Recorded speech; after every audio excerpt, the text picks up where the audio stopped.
আশা করছি আজকের এপিসোড আপনাদের অনেক ভালো লাগবে। বেশি কথা না বলে সবার আগে চলে যাব আজকের প্রথম ঘটনায় সকলকে স্বাগত জানাচ্ছি। এই ঘটনাটি আমাদেরকে পাঠিয়েছেন পাকিস্তানের খাইবার পাখতুনখা প্রদেশের আতিফ ইসলাম ভাই। উনি অবশ্য কর্মসূত্রে বর্তমানে কুয়েতে থাকেন। উনি জানিয়েছেন ওনাদের এই খাইবার পাখতুনখা প্রদেশের যেই জায়গাটাতে ওনারা থাকেন ওখানে অনেক বাঙালি থাকেন, তারা বাংলা ভাষায় কথা বলে, যার কারণে বাংলাটা তার জানা আছে। আর তাছাড়া ওনার আত্মীয় বাড়ি, বিশেষ করে ওনার নানা বাড়ি আবার বাংলাদেশের লক্ষ্মীপুরে। এই লক্ষ্মীপুর সদরের ৬ নং বাঙ্গাখা ইউনিয়নের আদিলপুর গ্রামেই ওনার নানা বাড়ি। তো ঘটনাটি ওনার নানার বড় ভাইয়ের সাথে ঘটেছে, আর এই ঘটনাটি উনি ওনার আব্বার মুখ থেকে অনেকবার শুনেছেন বলে জানিয়েছেন।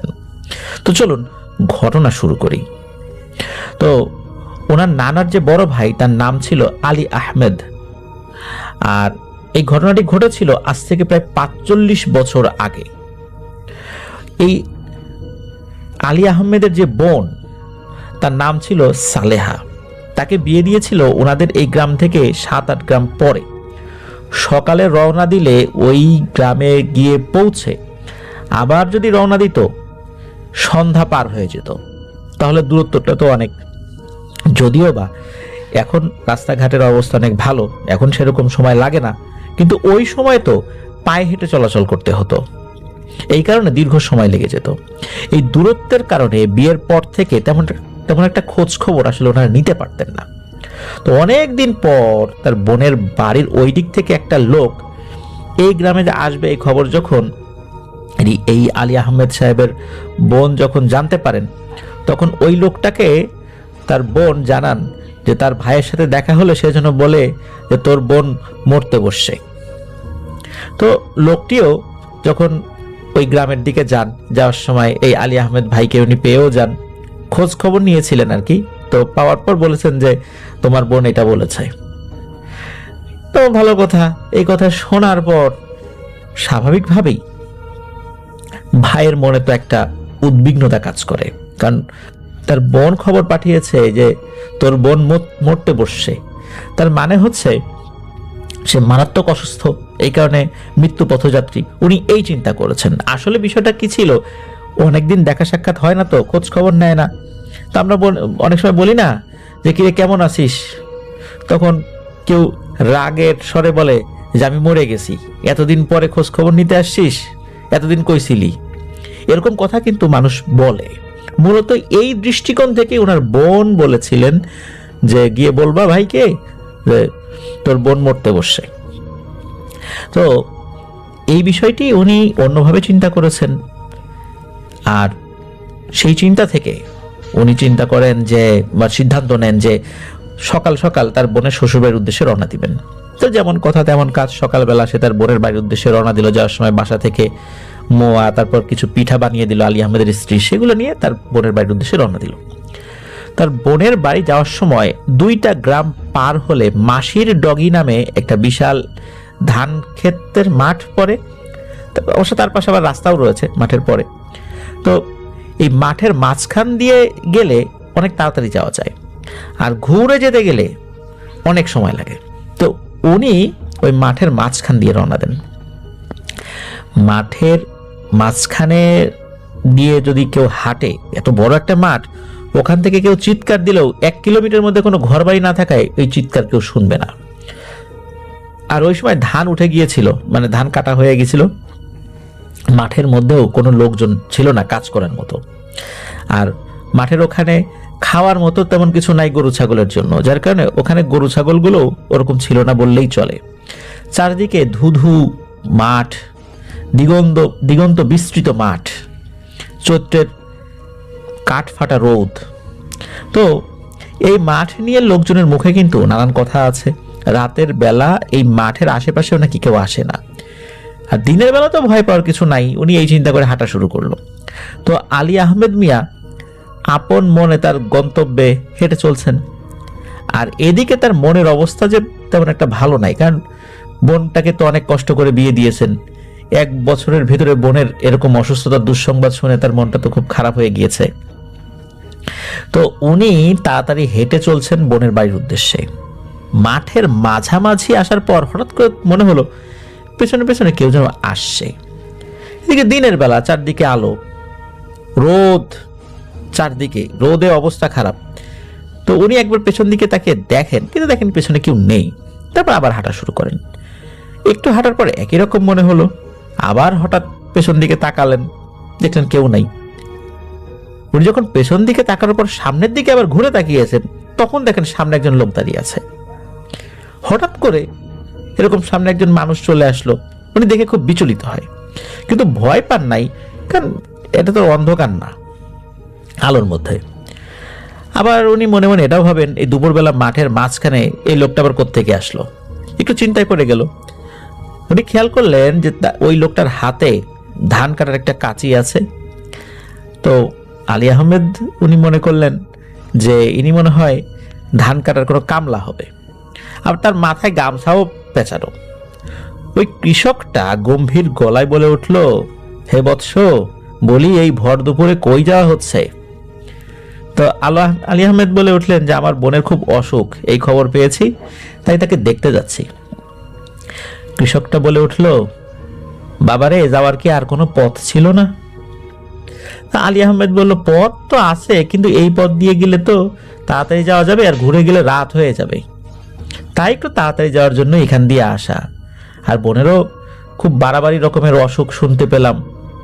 তখন ওই কৃষকটি বলে ওঠে, শোনো বাপু, তোমার বোনের সর্দি আর জ্বর হয়েছিল, এখন ভালো আছে, তুমি আর সামনে যেও না, যেভাবে এসেছো সেভাবে চলে যাও। আর যদি যেতে হয় তাহলে ওই যে রাস্তাটা আছে, পুরনো রাস্তা, যেদিক দিয়ে ঘুরে যেতে গেলে অনেক সময় লাগবে, তুমি ওই দিক দিয়ে ঘুরে যাও। আর যদি তা না যেতে হয়, আজকের মতো বাড়ি ফেরত যাও, কালকে যেও। আলী আহমেদ বলে উঠলো, তা কি করে হয়? এগুলো কি বলেন? এতটুকু রাস্তা হেঁটে আসলাম, এখন আমার পক্ষে আর ঘুরে যাওয়া সম্ভব না। লোকটি আবার বলে উঠলো, বাছা, সামনে যেও না, আমাদের এখন সভা চলছে। সামনে দিয়ে তুমি যদি যাও তাহলে সবার সমস্যা হবে, তোমারও সমস্যা হবে। আর আমি নিশ্চিত করেই বলছি, তোমার বোনের বাড়ির খবর ভালো, দুশ্চিন্তার কিছু নাই। এখন আলী আহমেদ চিন্তা করছেন, এই লোকটার কথা আমি ঘুরে যাব নাকি? এই পিঠা বানালাম, মোয়া বানালাম, এগুলো কি হবে? পিঠা তো নষ্ট হয়ে যাবে, মোয়া না হয় পরের দিন দিলাম, আর এত পথ এখন ঘুরে যাব, এত দূর হেঁটে এসে, এটা তো খুব কঠিন একটা ব্যাপার এই গরমের মধ্যে। এই কারণে আলী আহমেদ আবার বলে উঠলো, খবর ভালো হোক আর খারাপ হোক, যেহেতু এত পথ কষ্ট করে হেঁটে এসেছি, আমি ওকে এই পথ দিয়েই দেখতে যাব। আমি এখন আর বাড়িতে ফিরে যাব না, যা হওয়ার হবে, আমি চললাম। এই বলে এই আলী আহমেদ মিয়া হাঁটা শুরু করলেন।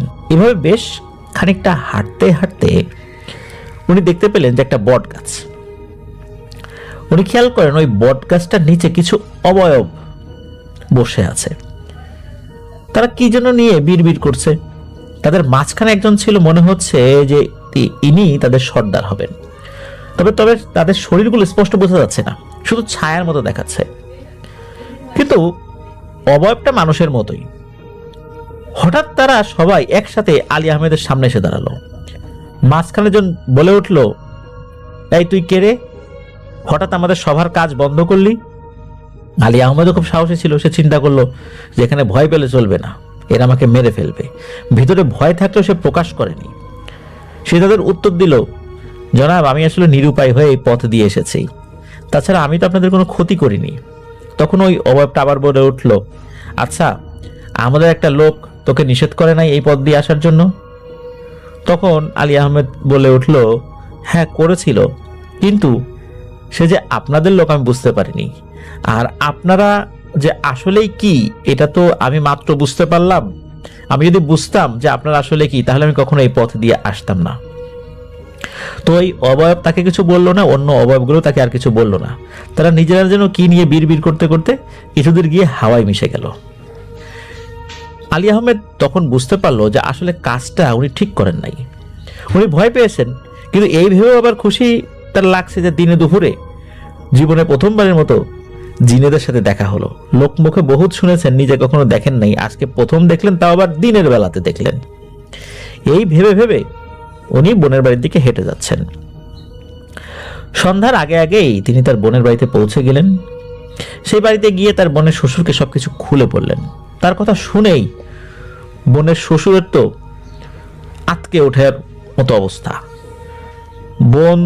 বোনের শ্বশুর, বোনের হাজবেন্ড সবাই তো তাকে গালিগালাজ বলতে এরকম যে বকাঝকা শুরু করলেন। যে বোনের শ্বশুর বলে উঠলেন, আরে বাপুরে তুমি কাজটা কি করছো, এই পথ দিয়ে তুমি ভর দুপুরে চলে আসছো ভালো কথা, কিন্তু যখন একজন নিষেধ করলো তার কথা তুমি শুনতা, আর যেহেতু সাধারণ মানুষ মনে করেছো, শোনো নাই, যখন ওই অবয়বগুলোকে দেখলা তারা যে স্বাভাবিক কেউ না বুঝতে পারলা, কেন তাদের কাছে করজোরে ক্ষমা চাও নাই? এই কাজটা তো ভালো করো নাই। এদিকে তার বোন বলে উঠলো যে আসলে তো আমার তো ভারী কোনো অসুখ হয় নাই, সামান্য একটু সর্দি জ্বর হয়েছিল, সেটা কয়েকদিনের মধ্যে ভালো হয়ে গেছে। বিয়ের পর তুমি শুধু একবার আসছো, তাই খুব অভিমান হয়েছিল, রাগ হয়েছিল, এই জন্যই তো ওই এক লোক যাচ্ছিল তোমাদের ওইদিকে এবং বলেছিলাম যে তোমার সাথে দেখা হলে যেন সে বলে যে আমি মরতে বসছি। এদিকে আলী আহমেদ মিয়া বলে, আচ্ছা যা হওয়ার হয়েছে, এখন তো এটা নিয়ে কথা বলে আর কি লাভ, এখন ভালোই ভালোই অন্য পথ দিয়ে বাড়ি ফিরতে পারলেই হলো, এখন আল্লাহ আল্লাহ করে সুস্থ থাকতে পারলেই হলো। রাতে খাওয়া দাওয়া শেষ করে সকাল সকাল বাড়িতে যাওয়ার জন্য রওনা দিবেন বলে ঠিক করলেন এই আলী আহমেদ। কিন্তু খাওয়ার পর উনি রক্ত বমি করা শুরু করলেন। সেই সঙ্গে শুরু হলো প্রচন্ড জ্বর, আর আজে বাজে বকা শুরু করলেন, মানে আবল তাবল কথা বলা শুরু করলেন। পরের দিন সকালবেলা গরুর গাড়ির ব্যবস্থা করে আলী আহমেদকে বাড়ির দিকে পাঠিয়ে দেওয়ার জন্য তার বোন তার শ্বশুরকে অনুরোধ করলেন। তার ইচ্ছা মতোই তাকে বাড়ি পাঠিয়ে দেওয়া হলো, কারণ ওইখানে তার ট্রিটমেন্ট দেওয়ার মতো অবস্থা ছিল না। তো গরুর গাড়িতে করে পাঠিয়ে দেওয়া হয়। বাড়িতে আসার পর এই আলী আহমেদ মিয়া আরো বেশি অসুস্থ হয়ে পড়েন। দিন দিন একেবারে শুকনো হয়ে যাচ্ছে। অনেক ডাক্তার, বৈদ্য, ওঝা, কিন্তু না, কিছুতেই কিছু হয় না। হাজার রকমের ঝাড়ফুঁক, সব বৃথা। এভাবে হঠাৎ করে উনি খাওয়া দাওয়া ছেড়ে দেন। এভাবে চলতে চলতে খেলেই রক্ত বমি হয়। সবার এমন একটা অবস্থা যে সবাই তার মৃত্যুর জন্য অপেক্ষা করছে। আত্মীয় স্বজনরাও তাকে এসে শেষ দেখা দেখে যাচ্ছে, যে কোনো সময় সে মারা যাবে এমন একটা অবস্থা। একদিন কি হলো, তাদের বাড়িতে ভিক্ষার জন্য এক মহিলা আসেন। তো আলী আহমেদের মা তাকে কিছু ভিক্ষা দেন আর তার ছেলের জন্য দোয়া করতে বলেন। তখন এই ছেলের কথা শুনে মহিলা বলে উঠলো যে ওনাদের গ্রামে একজন ভালো পরহেজগার হুজুর আছেন, আল্লাহ চাইলে ওই হুজুর আপনাদেরকে সাহায্য করতে পারবেন, আপনারা ওইখানে গিয়ে কথা বলেন। তখন তারা বলল, আমরা তো চিনি না ওই হুজুরকে, আপনি আমাদেরকে নিয়ে চলেন, তাহলে সারাদিনে আপনি যেই পরিমাণ সাহায্য পান মানুষের কাছ থেকে, এই পরিমাণ সাহায্য আপনাকে দিয়ে দিচ্ছি, তাহলে তার সারাদিন আপনার হাঁটাহাঁটি করার দরকার নেই। তো ওই মহিলাও চিন্তা করলেন, হ্যাঁ তাই তো, দরকার নাই, আর উনি যেহেতু দিতে যাচ্ছেন একটা মানুষের উপকারও হবে যদি নিয়ে যান সাথে করে। তো যেমন কথা তেমন কাজ। আলী আহমেদের মা, বাবা এবং আলী আহমেদ এই তিনজন ওই ভিক্ষুক মহিলার সাথে সেই হুজুরের বাড়ির উদ্দেশ্যে রওনা দেন। তখনই তো ওনারা চলেও যান, সেখানে গিয়ে হুজুরকে সবকিছু খুলে বললেন। তখন হুজুর বললেন যে আচ্ছা ঠিক আছে, আপনাদের সাথে আপনাদের বাড়িতে যাবো, চলেন, তবে একটু অপেক্ষা করেন, আমি নামাজ পড়ে আসি, তারপর দুপুরের খাবার খেয়ে রওনা দিব। তো যেহেতু তারা এতদূর পথ হেঁটে এসেছেন, হুজুর তাদেরকে আপ্যায়ন করালেন এবং হুজুর কিছু ব্যক্তিগত জিনিসপত্র সাথে নিয়ে তাদের সাথে রওনা দিলেন। আসরের পরপরই তারা তাদের বাড়িতে এসে পৌঁছলেন। হুজুর আসরের নামাজ পড়ে আলী আহমেদকে দেখতে গেলেন এবং দেখে বুঝতে পারলেন যে একে ভয়ানক শক্তিশালী কোনো একটা জিনিস আসর করেছে। হুজুর কিছু পানি পড়া এবং কিছু দোয়া পড়ে রুকিয়া করলেন আর ওনাদেরকে বললেন, মানে আহমেদের মা বাবাকে, যে ওর অবস্থা এখন যেখানে আছে, আমি আপাতত ট্রিটমেন্ট দিয়ে গেলাম, কিন্তু আমার সাধ্য এ পর্যন্তই ছিল, তবে আমি আপনাকে একটা ঠিকানা দিচ্ছি, আপনারা এই জায়গায় গিয়ে ওই মসজিদের হুজুরের সাথে যোগাযোগ করুন, ইনশাল্লাহ আল্লাহ চাহেন তো উনি আপনাদের উপকার করতে পারবেন। তো ওই দিনের মতো আলী আহমেদের শরীর মোটামুটি ভালো ছিল, মানে আগের থেকে হুজুরের ঝাড়ফুঁকে। পরের দিন সকালবেলা আলী আহমেদের মা বাবা সেই হুজুরের উদ্দেশ্যে রওনা দেন। যেতে যেতে কিন্তু প্রায় সন্ধ্যা হয়ে আসে, অনেক দূর ছিল জায়গাটা। তারা মসজিদ থেকে হুজুরের ঠিকানা নিয়ে হুজুরের বাড়িতে গেলেন। হুজুরের স্ত্রীকে বিস্তারিত খুলে বলেন। হুজুরের স্ত্রী বলেন, আপনারা অপেক্ষা করেন, হুজুর এশার নামাজ পড়িয়ে আসবেন। এশার নামাজের কিছুক্ষণ পর হুজুর বাড়িতে আসলেন। তারপর তারা বিস্তারিত হুজুরকে খুলে বলেন। হুজুর বিস্তারিত শুনে বললেন, আপনারা এত দূর থেকে এসেছেন, এত রাত করে যাওয়াও তো সম্ভব নয়, আপনারা আজকে রাত্রে থাকেন, খাওয়া দাওয়া করেন, আমি তাহাজ্জুদের নামাজের পর দেখি আসলে ঘটনাটা কি হয়েছে সেটা বোঝার চেষ্টা করি। তারপর আগামীকাল সকালে ইনশাল্লাহ আমি আপনাদের সাথে যাব। তো তাহাজ্জুদের নামাজ শেষ করে রাতের বেলা হুজুর তার অনুগত জিনের মাধ্যমে বিস্তারিত জানার চেষ্টা করলেন। তার অনুগত জিনদের মধ্যে আবুল হোসেন নামে একজন খুব ভালো জিন ছিল। এই আবুল হোসেন তাকে জানান যে এই লোকটাকে ওই পথ দিয়ে যাওয়ার জন্য নিষেধ করা হয়েছিল। ওই পথে একটা সভা চলছিল, কারণ ওইখানে 70,000 জিন ওই মাঠ বা তৎসংলগ্ন এলাকায় বসবাস করে। তো ওই জিনদের পরবর্তী রাজা কে হবে, কারণ ওদের রাজা মারা গিয়েছিল, এখন পরবর্তী একজন রাজা তো ঠিক করতে হবে। এই নিয়ে ওই জিনদের মধ্যে যারা গণ্যমান্য জিন ছিল তাদেরকে নিয়ে একটা মিটিং চলছিল এবং আশেপাশে পাহারা বসানো হয়েছিল যেন কোনো মানুষ এদিকে না আসে, মানুষ আসলেও তাদেরকে যেন এদিকে আসতে তারা না দেন, এবং কথা ছিল ভয় না দেখিয়েই মানুষকে যেন ওই বটগাছ বা আশেপাশে ওই পাহারারত জিনরা আসতে না দেয়। ওই কারণে কোনো ধরনের ভয় দেখায় নাই, আর ভয় না দেখে স্বাভাবিকভাবে এই আলী আহমেদ মিয়াকে একটি জিন ওই পথ দিয়ে যেতে নিষেধ করে। কিন্তু আলী আহমেদ তাদের কথা শোনে না, যার কারণে সে যখন ওই দিক দিয়ে যাচ্ছিল ওই জিনেদের সভাটা নষ্ট হয়ে যায়। কারণ ওই সময়ই জিনদের রাজা ঠিক করার কথা ছিল, তা না হলে জিনদের মধ্যে দুষ্ট কোনো ব্যক্তি কোনো একটা পায়তারা করতে পারে, সেও যাতে রাজা হয়ে যেতে পারে। তো ওই সময় সভাটা নষ্ট হয়ে যাওয়ার কারণে পরবর্তীতে জিনদেরও সমস্যা হয়। যদিও বা সেই সমস্যা সমাধান করা হয়েছিল, কিন্তু আলী আহমেদকে বারবার নিষেধ করার পরেও সে যখন কথাটা শোনেনি, তখন জিনদের রাজা আলী আহমেদকে তিলে তিলে মৃত্যুদণ্ড দেওয়ার রায় দেন। যার কারণে এই আলী আহমেদের পেছনে একটা শক্তিশালী জিন লাগিয়ে দেয়া হয় এবং সেই মূলত আলী আহমেদকে অসুস্থ করে রেখেছে এবং আস্তে আস্তে তার মৃত্যুদণ্ড কার্যকর করবে। এই আবুল হোসেন যে জিন, সেই হুজুরকে বলেন যে আমাদের অনুরোধ, আপনি এইসব ঝামেলায় যাবেন না, যদি যেতে পারেন, আল্লাহ চাহেন তো আলী আহমেদ সুস্থ হয়ে যাবে, আমরাও আপনার সাথে থাকবো, তবে আমাদের পরামর্শ আপনি না যাওয়াটাই ভালো হবে। এখন হুজুর চিন্তা করলেন যে আমি যাব না, এটা কিভাবে হয়, একটা মানুষকে এভাবে মৃত্যুর মুখে ঠেলে দিব, চেষ্টা করে দেখি, আল্লাহ যদি সহায় হন, যদি সুস্থ করতে পারি। তো পরের দিন সকালে হুজুর তাদের সাথে তাদের বাড়িতে আসলেন, মানে আলী আহমেদের মা বাবার সাথে। তাদের বাড়িতে আসতে ছোট্ট একটা নদী পড়ে, নৌকা দিয়ে যেতে হয় আর কি।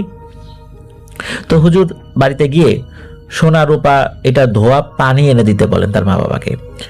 সেখানে ফু দিয়ে পুরো ঘরের ভিতরে ছিটিয়ে দেন। তারপর উনি রুকিয়া করা শুরু করেন। কোরআনের বিভিন্ন আয়াত পড়ে ফু দেয়া হচ্ছে এবং আলী আহমেদও চিৎকার দিয়ে উঠছে বারবার। একটু পর সব নিস্তেজ হয়ে গেল। হুজুর বুঝতে পারলেন এই ভয়ঙ্কর শক্তিশালী জিনটি সাময়িকভাবে চলে গেলেও আবারও আসতে পারে। তারপরও উনি ওনার সাধ্য অনুযায়ী স্থায়ীভাবে রুকিয়া করে দিয়ে গেলেন।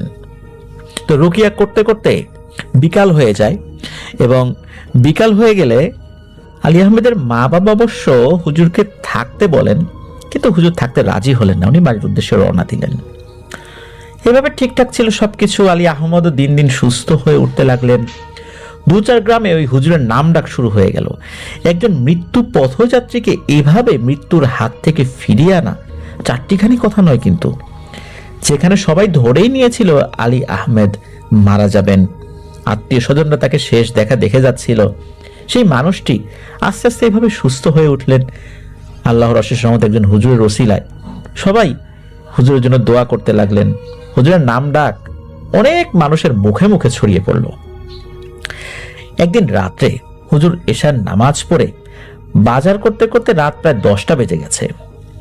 হুজুরের বাড়ি যেতে রাস্তা থেকে নেমে একটা বাগানের ভেতর দিয়ে হাঁটতে হয়। তো উনি হাঁটছিলেন, হঠাৎ হুজুরের সামনে 2-3 জন অবয়ব চলে আসে। হুজুর কিছু বুঝে ওঠার আগেই বলে উঠল, তুই কাজটা কি ঠিক করলি? আমাদের শিকার আমাদের হাতে তুলে দে। হুজুর বলে ওঠেন, এই থাম বেটারা, আমি কখনোই ওকে তোদের হাতে তুলে দেব না। আমার সাথে যদি লাগতে আসিস তোদের অবস্থাও খারাপ হয়ে যাবে। তাছাড়া ওকে তোদের হাতে তুলে দেওয়া আমার পক্ষে মোটেও সম্ভব নয়। একজন বিপদগ্রস্ত মানুষকে আমি নিশ্চিতভাবে কোনো খুনির হাতে তুলে দেব, এটা হতে পারে না, কোনো মানুষ এটা করতে পারে না, আমি তো পারবই না, এটা অসম্ভব ব্যাপার। তবে হ্যাঁ, তোরা যদি অন্য কাউকে ধরতে চাস ধর, যা, আমি সেটা ছাড়াতে যাব না, কিন্তু আলী আহমেদ, ওকে আমি তোদের হাতে তুলে দেব না। তখন ওই অবয়বগুলো বলে, আলী আহমেদ আমাদের শত্রু, সে আমাদের কাজে বাধা দিয়েছে, আমরা তার উপর খুব রেগে আছি, তাই তাকে মেরে ফেলা আমাদের একমাত্র উদ্দেশ্য। আমরা চাইলে তাকে একবারে মেরে ফেলতে পারতাম, কিন্তু আমরা তাকে কষ্ট দিয়ে আস্তে আস্তে মারবো, এটাই আমাদের রাজার নির্দেশ। তুই এই পথ থেকে সরে যা, আর তুই ওর উপর যে রুকিয়া করেছিস এই রুকিয়াটা নষ্ট করে ফেল। তখন হুজুর বলে উঠলেন, কখনোই নয়, এটা কোনোভাবেই সম্ভব নয়। তখন জিনেদা বলে উঠলো, আমাদের কথা যদি না শুনিস তোর কিন্তু অনেক ক্ষতি হবে, আমরা তোর অনেক ক্ষতি করব। তোর তো একটি মাত্র ছেলে না, তাকে তোর সামনে গলা টিপে মেরে ফেলবো, তারপর তোর স্ত্রীকে মারবো, তবে তোকে মারবো আস্তে আস্তে, আলী আহমেদের মতো ভুগিয়ে ভুগিয়ে। তোকে আরেকবার সময় দিলাম আমরা, দেখ, ভেবে দেখ। হুজুর তখন বললেন, তোদের যা ইচ্ছা কর।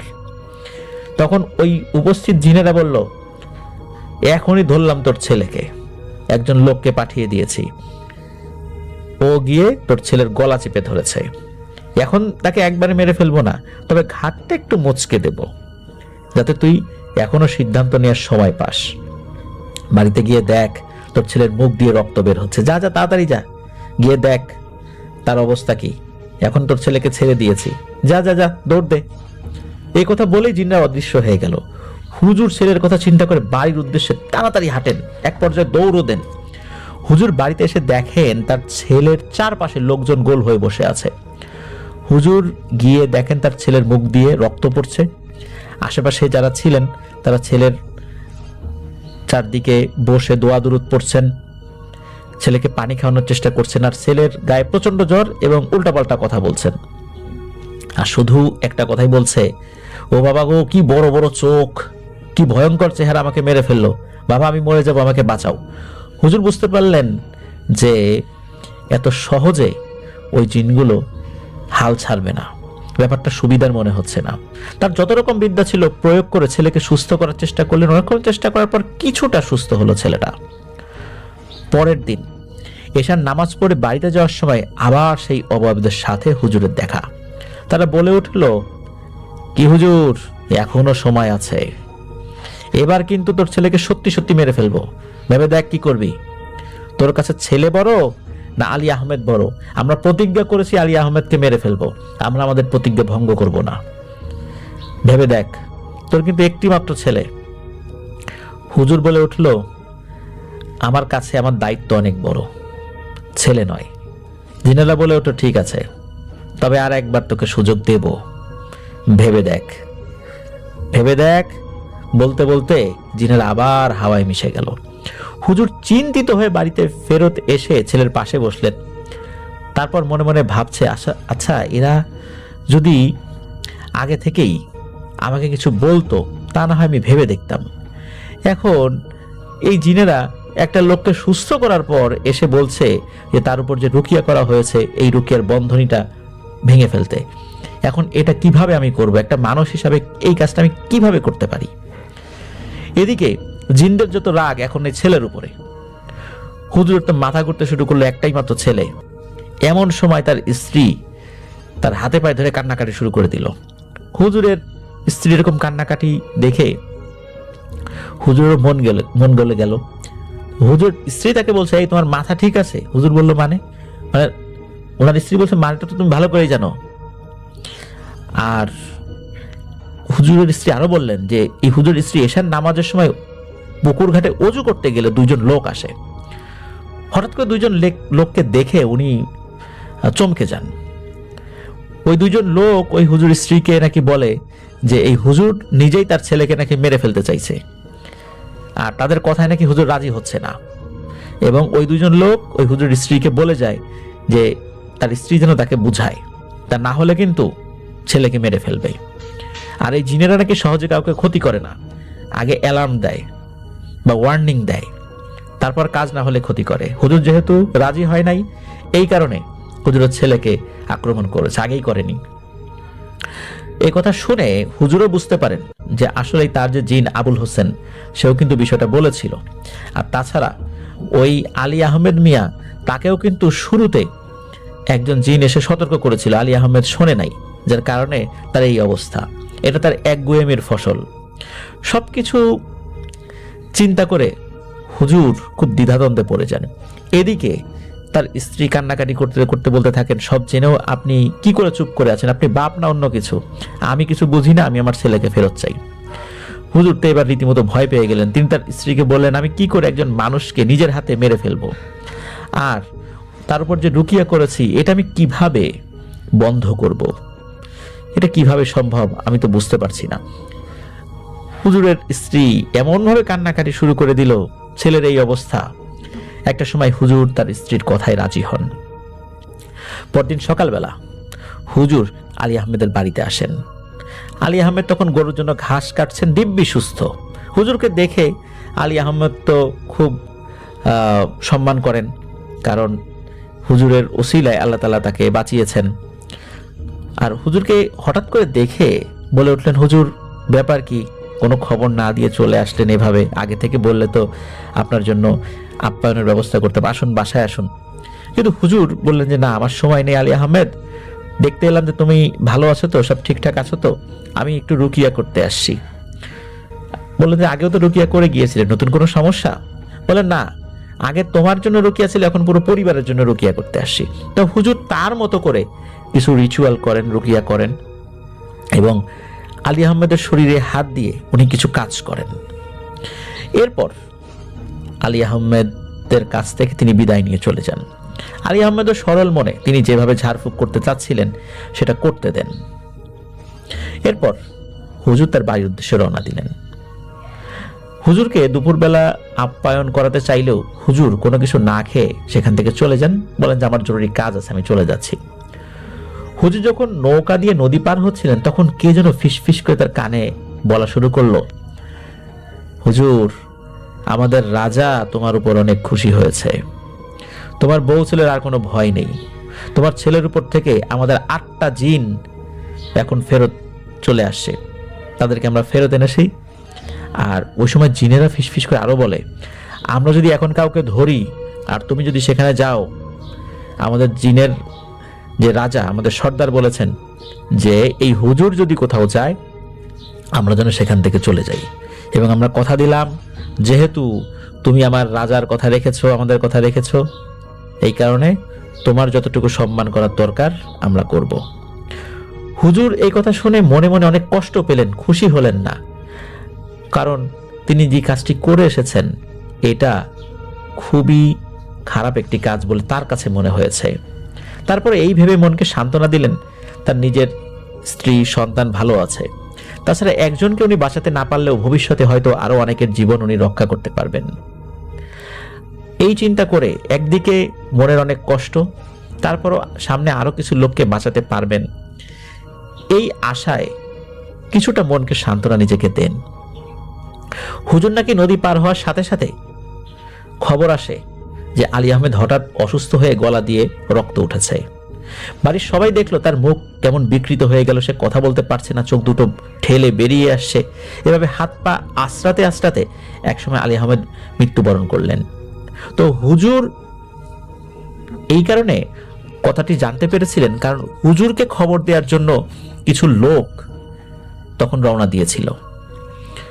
হুজুর এই খবর পেলেন, হুজুর পাওয়ার পর জানিয়েছিলেন যে বাবারে, আমার আর এখন যে লাভ নাই, যা হবার হয়ে গেছে, বাড়িতে গিয়ে দেখো আলী আহমেদ আল্লাহর কাছে চলে গেছেন। এই বলে হুজুর আর যান নাই সেখানে, কারণ হুজুর জানতেন যে আসলে কি পরিণতি হবে আর কিভাবে উনি এমন একটি কাজ করার পর আবার আলী আহমেদকে দেখতে যাবেন। উনি বিবেকের দংশনে দংশিত হচ্ছিলেন বারবার। প্রিয় লিসেনার্স, এটি ছিল ঘটনা। লিসেনার্স, আপনারা আমাদের ফেসবুক পেজ এবং গ্রুপের কমেন্ট সেকশনে জানাবেন বা পোস্ট করে জানাবেন হুজুর যে কাজটি করেছিলেন আসলেই তার কি এই কাজটি করা ঠিক হয়েছে বা অন্য কোনো বিকল্প ছিল? আপনাদের কাছে কি মনে হয়? ওই ধরনের পরিবেশ পরিস্থিতি যদি আমাদের বেলায় তৈরি হতো, আমরা কি করতাম? কারণ আমরা আমাদের জায়গা থেকে তো একটা মন্তব্য করতেই পারি, কিন্তু নিজের চোখের সামনে একমাত্র ছেলের এইভাবে ছটফট করতে করতে মৃত্যু দেখা, তারপর হুজুর তো নিজেও বাঁচবেন না, তার স্ত্রীকেও মেরে ফেলবে, এই হুমকি দিচ্ছিল। আর তাছাড়া আলী আহমেদকে সতর্ক করার পর উনি একগুয়েমি করে উনি সেখান দিয়ে গিয়েছিলেন। সুযোগ থাকার পরও ওই জিনদের কাছে ওই সময় ক্ষমা চান নাই, জিনরা ওদের মতো করে চলে গিয়েছে।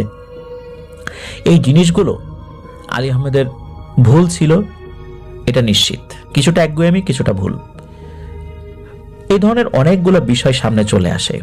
কিন্তু প্রিয় লিসেনার্স, আপনাদের কাছে কি মনে হয় আমাদেরকে জানাবেন কিন্তু। আর আতিফ ইসলাম ভাই জানিয়েছেন যে ওনাদের যে এলাকা, ওই এলাকায় একটা বিল আছে, ওই বিল কেন্দ্রিক কিছু ভয়ঙ্কর ঘটনা রয়েছে, যেটা ওনার বাসার খুব কাছেই। ঘটনাটি লিখতে বেশ সময় লাগবে, অনেক বড়। উনি সময় করে আমাদেরকে লিখে পাঠাবেন বলে জানিয়েছেন। ধন্যবাদ আতিফ ইসলাম ভাই। আপনি পাকিস্তানের একজন নাগরিক, আপনার আত্মীয় স্বজন বাংলাদেশে রয়েছে, তারপর কুয়েতে রয়েছেন, প্রবাস জীবনের কষ্ট করে ঘটনা লিখে পাঠিয়েছেন।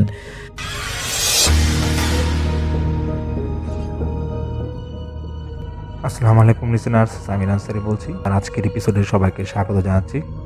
আর আলিফ ভাইকে অনেক অনেক ধন্যবাদ আমাকে আজকে ইনভাইট করার জন্য। তো আজকে আমি কিছুটা অসুস্থ, এর জন্য আমার ভয়েসে কোনো সমস্যা হলে ক্ষমা দৃষ্টিতে দেখবেন। তো সরাসরি ঘটনায় যাচ্ছি। তো শুরুতে আজকে যে ঘটনাটা আমি শেয়ার করব সেটা আমাকে পাঠিয়েছেন আমার পাশের বাসার এক আঙ্কেল আছে উনি। তো ওনাদের বাড়িতেই একটা ঘটনা ঘটে, উনি শুনেছিলেন বেশ কয়েক বছর আগে। তো সেই ঘটনা ছিল এরকম যে ঢাকা চিটাং হাইওয়েতে ফেনীর পরে কোনো একটা জায়গা আছে, সেখানে একটা কবরস্থান ছিল। তো সেই জায়গাটা স্পেসিফিক নাম বলতে তিনি মানা করেছেন।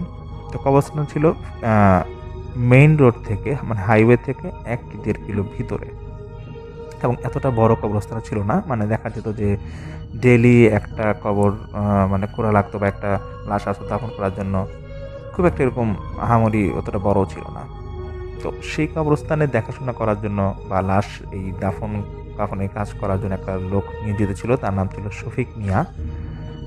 আর সেই কবরস্থান থেকে 1/2 কিলো দূরে একটা মসজিদ ছিল, আর মসজিদে একজন ইমাম সাহেব ছিল। তো ওই ইমাম সাহেব মূলত এই সম্পূর্ণ কবরস্থান বা মসজিদ এগুলো সব দায়িত্ব নিয়েছিল। দেখা যেত যে কবরস্থানে কোনো লাশ দাফন করা লাগলে ওই ইমাম সাহেবের পারমিশন লাগতো। শফিক মিয়ার কাজ ছিল যে দাফন কাফনের এই কাজগুলো করা। তো এরকম কোনো এক রাতে, মানে শফিক মিয়া উনি ওনার কাজে ব্যস্ত ছিল কবরস্থানে, তখন এশার পর হবে। তো এর সপ্তাহখানিক পর হয়তো বা শবে বরাত হবে। তো উনি এর জন্য ওই কবরস্থানে বিভিন্ন ছোট ছোট কাজগুলো করতেছিলেন, যে কোনো কবরের এই দেখা যায় ঘাস বড় হয়ে গেছে, ঘাস কাটা লাগবে, বা আশেপাশে কোনো কবরের বেড়াতে রং করা লাগবে, এই কাজগুলো উনি করতেছিল, যেহেতু সামনে শবে বরাত। তো এশার নামাজ পড়ার পর যখন এই কাজগুলো করতেছেন, তখন একটু শীত ছিল, আর গ্রামাঞ্চল যেহেতু, তো ওইটা এরকম নিরিবিলি ছিল। তো উনি যেটা বলেন যে উনি খেয়াল করতেছে যে মেইন রাস্তা, মানে মেইন রাস্তা বলতে কবরস্থানের মেইন গেটে 2জন লোক দাঁড়ায় আছে একটা লাশের খাটিয়া নিয়ে। তো দাঁড়ায় থাকার পরে তো শফিক মিয়া দেখতেছে যে ওনাকে ইশারা ইঙ্গিতে ডাকতেছে। তো উনি কাছে যায়, তো গিয়ে বলতেছে যে লোকটা বলতেছে শফিক মিয়াকে যে লাশটা দাফন দেওয়া লাগবে, তো একটু ব্যবস্থা করেন তাড়াতাড়ি। তো শফিক মিয়া প্রথমে বুঝে উঠতে পারে না। উনি বলতেছে যে ইমাম সাহেবের পারমিশন নিয়ে আসেন, তারপরে এছাড়া কাজ করা যাবে না। তো তখন সেই 2জন লোক বলতেছেন ইমাম সাহেবের পারমিশন আছে, আপনি যান। তো দেখানোর পরে তো বলতেছে যে শফিক কাগজ মনে হয় সিল বা সাইন এরকম কিছু একটা লাগে। তো শফিক মিয়াকে দেখানো হয়। সেই 2টা লোক দেখায় যে দেখেন ইমাম সাহেব এখানে কাগজ দিয়ে দিচ্ছে, সাইন করা, ওনার অনুমতি আছে, আপনি কবর করার ব্যবস্থা করেন। তো শফিক মিয়া কিছুটা উনি বিরক্ত হয়, কারণে উনি বলতেছে যে নিজে থেকে বলতেছে যে কিছুক্ষণ আগেও তো আমি ইমাম সাহেবের সাথে একসাথে নামাজ পড়লাম, তখন কিছু বললো না, এত রাতে আবার এখানে মানে কবর করা লাগবে। তো এটা তো কবর দিয়ে দিতে প্রায় 11টা-12টা বাজবে। যাই হোক, উনি কবর করা শুরু করে। তো শেষ করার পরে তো উনি এরকম লাশটা ওখানে দাফন দেওয়ার পরে ওটা মাটি চাপা দেয়। তো আবার এদিক দিয়ে শফিক মিয়া বারবার বলতেছিল যে এই লাশের তো মনে হয় এই মসজিদে কোনো জানাজা দেন না, একটা জানাজার ব্যবস্থা করেন।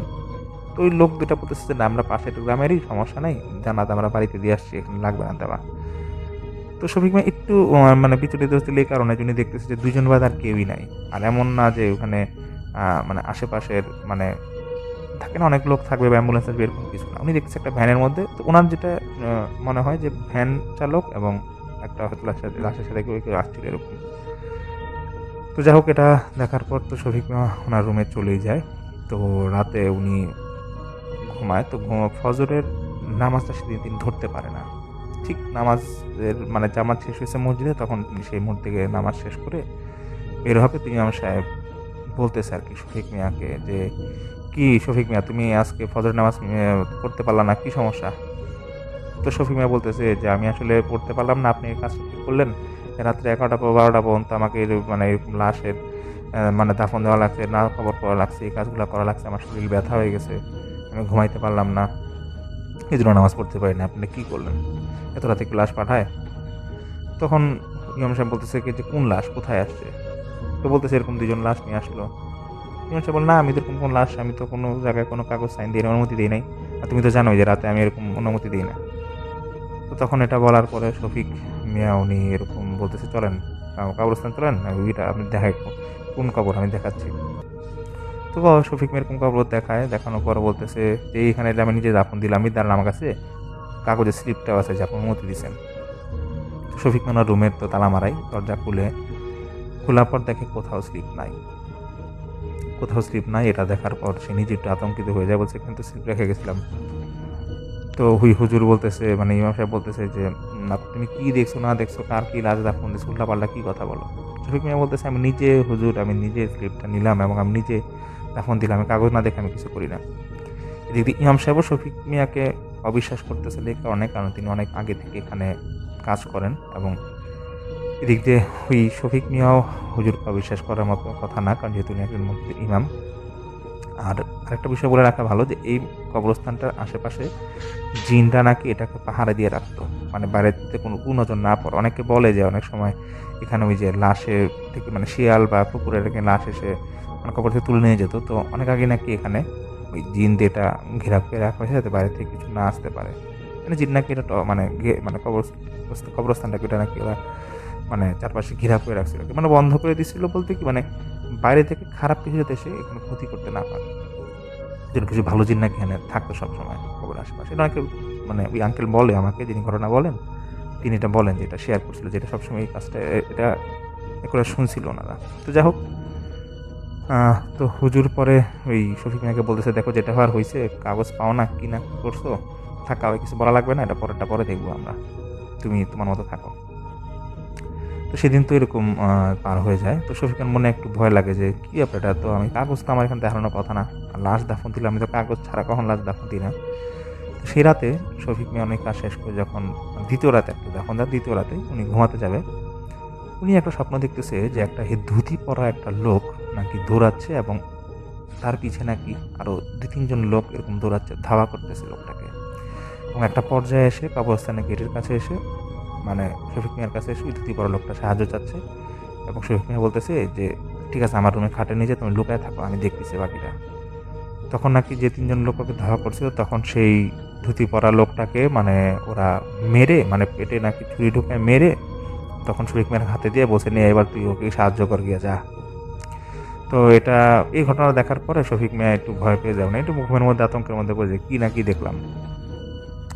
তখন শফিক মিয়া এটা ওই দেখার পর উনি তো ঘুমায় যায়, ফজরের ওয়াক্তে মসজিদে যায়, মসজিদের সাথে হায় আলো সবই করে, কোনো সমস্যা নাই।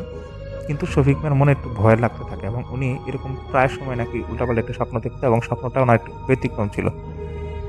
এবং ব্যতিক্রম ছিল বলতে এরকম যে উনি দেখতো, মানে ওনার মনে হচ্ছে যে কেউ সাহায্য চাচ্ছে ওনার কাছে, এবং হিন্দু লোক সবসময় দেখতো উনি, এবং হিন্দু ভদ্রলোক ওনার কাছে একটাই কথা যে, আমাকে এখান থেকে বাঁচানো, উদ্ধার করেন, আমি এখানে থাকতে পারতেছি না, ওরা আমাকে মেরে ফেলবে, এই কাজগুলো করতো। এটা দেখার পর 2-3 দিন এরকম কয়েকদিন দেখার পরে তো শফিক মিয়া ইমাম সাহেবকে বলে, ইমাম সাহেব দেখেন আমি এরকম একটা বাজে স্বপ্ন দেখি, আমার একটু, আপনার তো হুজুর মানুষ, আমাকে ঝাড়ফুঁক দিয়ে দেন। ইমাম সাহেব এরকম ঝাড়ফুঁক দেওয়ার পরেও শফিক মিয়াকে বলে যে, তোমার যদি বেশি ভয় লাগে বা এরকম খারাপ স্বপ্ন বেশি দেখো, দরকার তুমি আমার মসজিদে আমার রুমে ফ্লোরিং করে থাকো। তো সেই লোক মানে শফিক মিয়া থাকা শুরু করে। তো থাকার একটা পর্যায়ে ইমাম সাহেব একদিন দেখতেছে যে ও থাকে ঠিকই, কিন্তু যেদিন থেকে থাকা শুরু করে ও রাত্রেবেলা চিৎকার দিয়ে ওঠে ঘুমের মধ্যেই শফিক। এবং উল্টাপাল্টা কান্নাকাটি করতেছে। তো এটা দেখার পরে তো ওনার মধ্যে একটু মানে শফিক সাহেবের মধ্যে দেখার পরে ইমাম সাহেবের মধ্যে একটু মানে খটকা লাগে, যে বলছে ও কি কোনো খারাপ কিছু আচর করলো নাকি, ওর কোনো সমস্যা কি, এরকম করে কেন।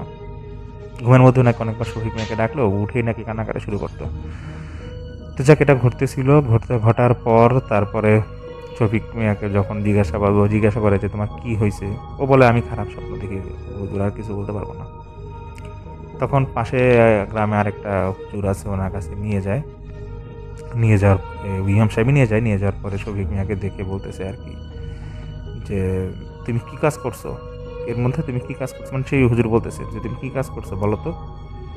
কেউ বলতেছে, সেই শফিক মিয়া বলতেছে আমি কি কাজ করছি, না আমি তো ওই কবর দাফন কাফন কাজ করি, এই তো, আমার তো কোনো কাজ নাই। তো তোমাকে তো দেখেই বোঝা যাচ্ছে তুমি একটা খারাপ কাজ করছো। তারপরে সে উত্তর দিতে পারে না, সেই শফিক উত্তর দিতে পারে না, বলতেছে আমি কি উত্তর দেবো, আমি তো কোনো খারাপ কাজ করি নাই। তো ইমাম সাহেব বলতেছে না হুজুর, ও তো ভালো ছেলে, ভালো লোক, ওই রকম খারাপ কাজ করার কথা না। বলতেছে খারাপ কাজ করার কথা না, ও তো একটা ঘটনা বসায় রাখছে, এটা একটু ভালো মতো থেকে জেনে নিয়ে কি করছে না করছে। অনেক জিজ্ঞাসা করার পরে তো শফিক মিয়াকে বলতেছে যে হুজুর, ওই ইমাম সাহেবকে মানে ওই হুজুরটা বলে বা শফিক মিয়াকে বলে যে তোমরা এক কাজ করো, এরকম একদিন পর আসো, তারপরে আমি বলে দিব কি খারাপ কাজ করছে। কিন্তু ওর চেহারা দেখে মনে হচ্ছে কোনো একটা খারাপ কাজ ও করছে, যেটা ও এটা ভুলের মাসুল দেওয়া লাগবে। এরকম একদিন 2 দিন পর না কিরকম যায়, ইমাম সাহেব ওই শফিক সাহেবকে নিয়ে যায়। তখন সেই হুজুর বলতেছে যে তুমি তোমার কবরস্থানে একটা হিন্দু লোককে দাফন দিছো, এবং কেন দিছো, এবং এটার সমাধান কি আছে আমি কিছু বলতে পারবো না। তো ইমাম সাহেব একটু অবাক হয়ে যায়, যে কেমন, কোন দিন।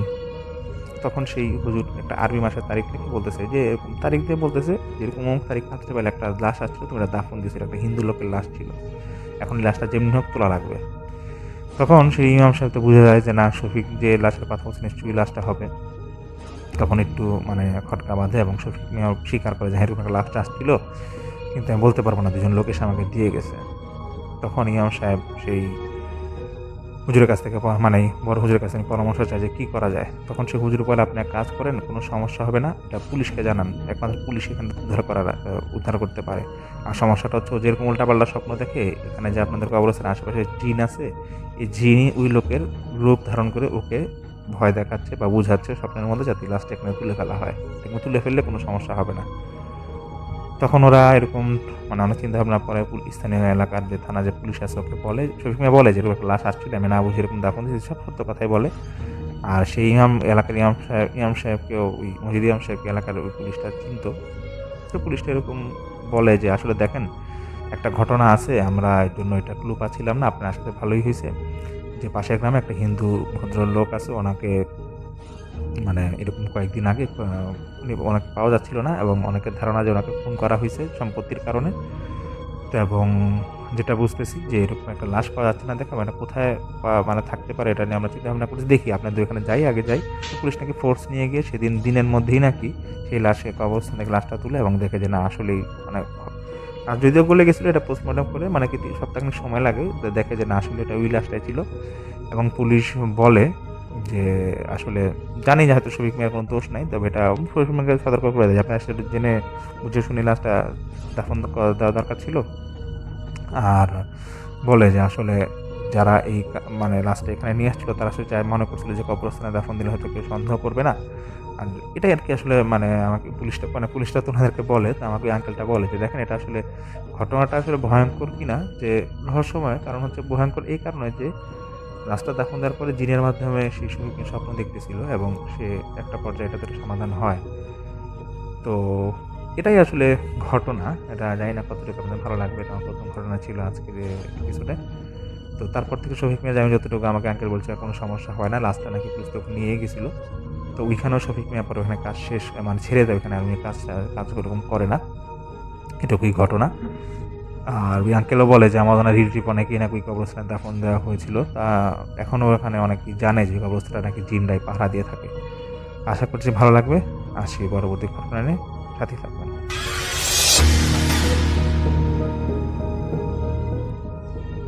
হ্যালো, আসসালামু আলাইকুম রাসেল ভাই। আজকে যে ঘটনাটি আপনাদের মাঝে নিয়ে হাজির হয়েছি, এই ঘটনাটি আমাকে শেয়ার করেছেন সৈয়দপুর থেকে রাব্বি ভাইয়া, এই রাব্বি ভাইয়ের বাসা সৈয়দপুর জেলার একটা প্রত্যন্ত গ্রামে। তিনি যে ঘটনাটি আমার সাথে শেয়ার করেছেন, এই ঘটনাটি উনি সংগ্রহ করেন তার দাদুর কাছ থেকে। তিনার আর কি দাদুর একটা ভয়ঙ্কর লেভেলের একটি ভৌতিক ঘটনা, সেই ঘটনাটি আর কি শেয়ার করে আমাদের সাথে। এই ঘটনাটি ঘটে আজ থেকে প্রায় 16 বছর আগের ঘটনা। তিনি মানে ওনার দাদু যখন একটু ইয়াং ছিল সে সময়কার আর কি ঘটনাটি। তিনার দাদুর আর কি প্রচুর পরিমাণের মাছ ধরার আর কি একটা শখ ছিল। তো আমি সরাসরি ঘটনায় চলে যাচ্ছি রাসেল ভাই। তিনার দাদুর যে প্রচুর পরিমাণে মাছ ধরার শখ ছিল, তিনি রাত্রিকালীন সময় করে যদি ওনার সাথে কেউ হয়তো মাছ ধরতে যদি কেউ যাওয়ার ইচ্ছা পোষণ করতো তাকে নিয়ে যাইতো, যদি কেউ নাও যাইতো তাহলে উনি একাই একাই মাছ ধরতে যেতেন। কারণ ওনার খুবই মাছ ধরার একটা নেশা ছিল, যে উনি প্রতিনিয়তই মাছ ধরে এবং এই মাছ ধরে উনি মানে মাছ ধরার একটা ওনার শখ ছিল আর কি। তো এনার দিনের বেলা আর কি বাসার সব কাজ কাম করার পর রাত্রিকালীন সময় রাত যখন 10টা-11টা বাজে, সেই সময় আর কি বাজার থেকে এসে লাইট খোঁচা নিয়ে মাছ ধরার জন্য বেরিয়ে যায়। সো মাঝে মধ্যে আর কি যায় না, আবার কিছু কিছু দিন মাঝে মাঝে যায়। সো একদিন হঠাৎ করে 1 সপ্তাহ যায়নি মাছ ধরতে। তো তিনার আবার আর কি মাছ ধরার খুবই নেশা উঠে গেছে যে মাছ ধরবে উনি। তো যখন মাছ ধরার জন্য উনি যাবে তখন সেদিন রাত প্রায় 11টা বেজে গেছে। তো এই 11টার সময় উনি যখন মাছ ধরতে যাবে তখন উনি আবার ভাবছে যে আজকে যে জায়গায় মাছ ধরতে ছিল কম মাছ পাইছে বিধায় এতদিন মাছ ধরতে যায় নাই। তিনি আবার ভাবলো যে আজকে ওইখানে যাব না, আর একটা দোলায় যাব মাছ ধরতে। তো লাইট খোঁচা নিয়ে উনি বেরিয়ে গেল। তো বাসা থেকে যখন বের এলো তখন 11টা বাজে। বেরার পর উনি রাস্তা দিয়ে যাচ্ছে, যাওয়ার সময় একটা কালির থান থাকে, সেই কালির থানটা আর কি পেরিয়ে পরে রাস্তা দিয়ে যাওয়া লাগে। তো উনি আর কি এগুলো বিষয়ে খুবই ভয় কম পাইতো, কারণ উনি এগুলো বিষয়ে কোনো ভয়ই পাইতো না আর কি, বিশ্বাসই করতো না যে ভৌতিক কোনো একটা কিছু আছে বা এরকম কোনো কিছু ভয় পেত না। তো উনি যাওয়ার সময় কোনো কিছু হইল না ওনার সাথে, খালি রাস্তা একদম নিস্তব্ধ, আশেপাশে কেউ নাই। তো উনি আবার কি করলো, সাথে করতেছে মানে রাস্তা দিয়ে যখন যাচ্ছে দেখতে পাচ্ছে যে কোনো লোক নাই আশেপাশে, শুধু উনি একাই যাচ্ছে।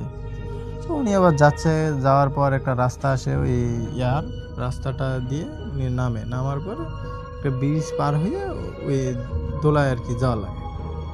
তো ওই যাওয়ার জন্য উনি আবার পানিতে নামলো, জমিতে নামার পর উনি আর কি মধ্য জায়গায় যাচ্ছে যেখানে আর কি পানি বেশি, যেখানে মাছ ধরা যাবে আর কি, খোঁজা দিয়ে লাইট দিয়ে দেখা যায়। তো ওদিক দিয়ে যাওয়ার পর উনি মাছ ধরা শুরু করলো। যাওয়ার পরে একটু ছোট একটা মাগুর মাছ পায় উনি, সেই মাছটাকে আগে ধরার পর উনি আর কি মাছটাকে রাখে রাখার পর পরবর্তীতে উনি অনেকক্ষণ মাছ ধরছে, মোটামুটি 1-1.5 ঘন্টা মাছ ধরছে।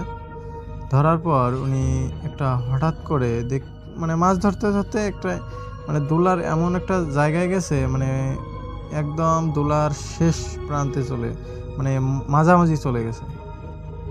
যাওয়ার পর উনি একটা মানে খাল দেখতে পাচ্ছে। এই খালটা দেখতে পেয়ে উনি এবার ভাবলেন যে এই খালটায় উনি মানে দেখবে যে আশেপাশে কোনো মাছ বা কিছু পাওয়া যায় কি। তো যখন এরকম খালের পাশে গেছে, যাওয়ার পর দেখতেছে যে একটা মাছও অবশ্য পাইছে, একটা বড় মাছই পাইছে। পাওয়ার পর উনি তো অনেক খুশি যে একটা বড় শোল মাছ পাইছে। পাওয়ার পর উনি এবার অনেক খুশি। তো পরবর্তীতে উনি ওইখান থেকে মাছটা ধরার পর নিয়ে আসতেছে। তো উনি আবার ভাবলো যে আজকে চলে যায়, রাত প্রায় 12:30-1টা বেজে গেছে। তো ওই জন্য উনি আবার ওইখান থেকে সাথে মানে বাড়ির দিকে রওনা দেয়। যখন বাড়ির দিকে রওনা দেয় তখন রাত মোটামুটি 1টা মতো বাজে। তো উনি আবার ওই ব্রিজের কাছাকাছি যখন আসার পর ওনার হঠাৎ করে দেখতে পায় যে ব্রিজের ওপাশে একটা বড়ার গাছ আছে। সেই বড়ার গাছের পাশে একটা বৃদ্ধ মহিলা বসে আছে। তো তখন এই বৃদ্ধ মহিলাটাকে দেখতে পায় উনি। দেখতে পেয়ে ওনার মনের ভেতর একটা কনফিডেন্স মানে দাঁড়িয়ে গেল, যে মানে ভাবতেছে যে কে হতে পারে এত রাতে, বা এরকম মানুষ এখানে থাকবে কিভাবে, সেটা ভাবতেছে উনি। যখন ওনার ভাবতে ভাবতে উনি কখনো ভাবতেও পারে নাই যে এখানে এরকম কোনো ভয়ঙ্কর লেভেলের কেউ থাকে বা এরকম পরিস্থিতির মধ্যে উনি পড়বে, এটা কখনো ভাবে নাই। যখন এরকম কোনো ভাবে নাই তখন উনি ওই লোকটার কাছাকাছি যায়। কাছাকাছি যাওয়ার পর লোকটার মানে ডাকতেছে মহিলাটাকে শুনতেছে না। তো উনি আবার ভাবে, একটা জিনিস ভাবছে যে যদি এখানে কাউকে মেরে ফেলে দিয়ে যায় তাহলে তো আমি ফেঁসে যাবো, একটা এরকম একটা মানে ওনার ভাবনা আর কি।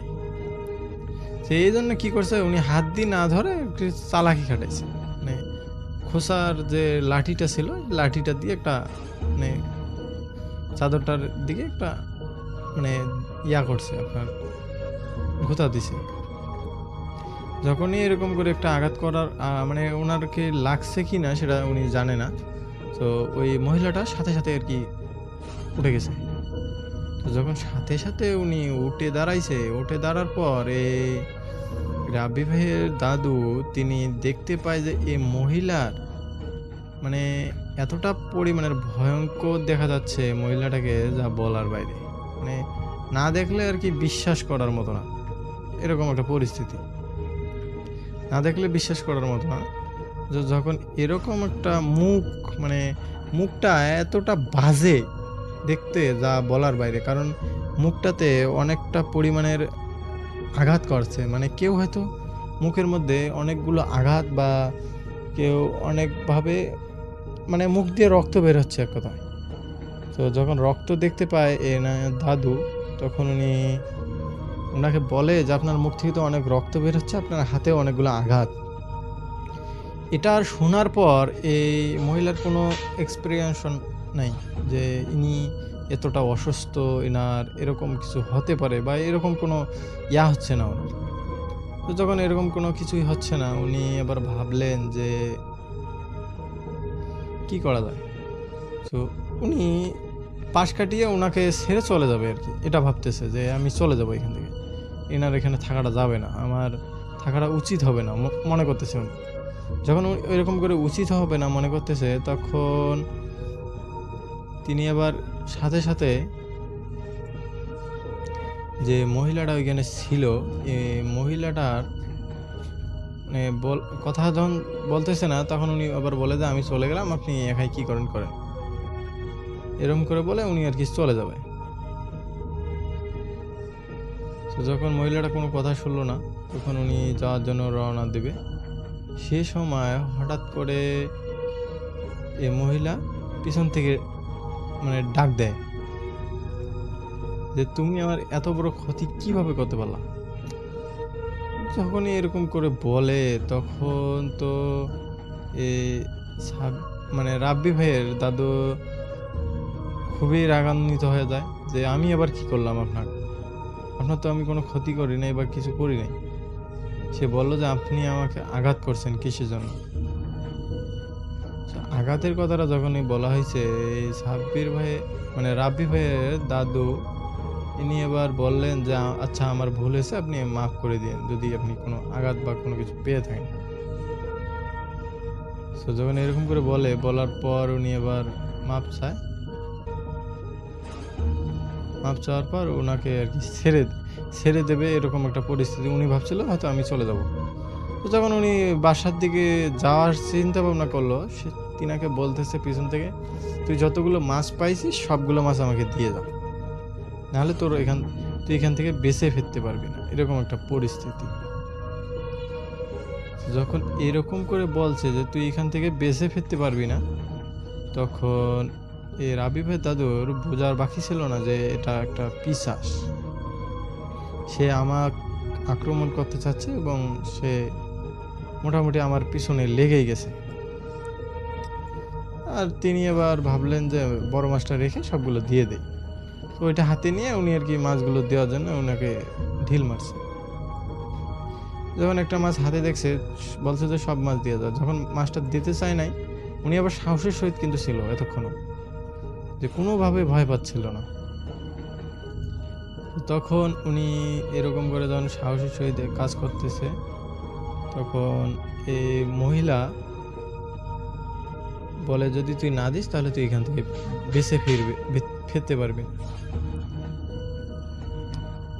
তো ওনার আবার খটকা লেগে গেল যে আমি হয়তো মহিলাটা অনেক ডেঞ্জারাস হতে পারে বা এরকম কিছু হতে পারে। তো যখন মহিলাটা কোনো কথা শুনতেছে না, তখন ওনাকে ওই মাছটা দিয়ে উনি আর কি এতটা পরিমাণের ভয় পেয়ে জোরে দৌড় দিয়ে বাসার দিকে রওনা দেয়, যা বলার বাইরে। তো যখন ওইখান থেকে আসতে পারলো, আসার পর উনি আবার এই মহিলাটাকে দেখতে পাচ্ছে যে শ্মশানের পাশে বসে আছে। যখন এই মহিলাটাকে এখানে দেখতে পাচ্ছে যে বসে আছে কেউ, তখন উনি আর কোনোভাবে এখানে দাঁড়ায় নাই, কারণ ওনার বোঝার বাকি ছিল না যে এখানে কিছু খারাপ বা কেউ আমাকে আক্রমণ করার জন্য সে অনেক চেষ্টা করতেছে, এটা বোঝার আর কি বাকি ছিল না। তো সাথে সাথে দৌড় দিয়ে উনি যখন বাড়ির দিকে যায়, যাওয়ার পর উনি বাসায় এসে সব কিছু শেয়ার করে যে এরকম এরকম বিষয়, আমি মাছ ধরতে গেছি, এরকম আমার সাথে ঘটছে। তো সেদিন উনি ঘুমানোর পর উনি হঠাৎ করে স্বপ্নে দেখতে পায় যে এই পিশাচটা বলতেছে তোর কাছ থেকে আমি আজকে জোর করে মাছ নিয়েছি, তুই যদি এর পরবর্তীতে কোনোদিন মাছ ধরতে আসিস তাহলে তোর প্রাণটাই আমি নিয়ে নেব। এ কথা শোনার পর এই দাদুর মানে ভয়ে অবস্থা খারাপ, স্বপ্নে মানে অবস্থা খারাপ। তিনি ঘুম থেকে হঠাৎ চিৎকার দিয়ে ঘুম ভেঙে যায় ওনার। তো যখন ঘুমটা ভেঙে যায় উনি আবার সবাইকে এরকম এরকম করে বলে।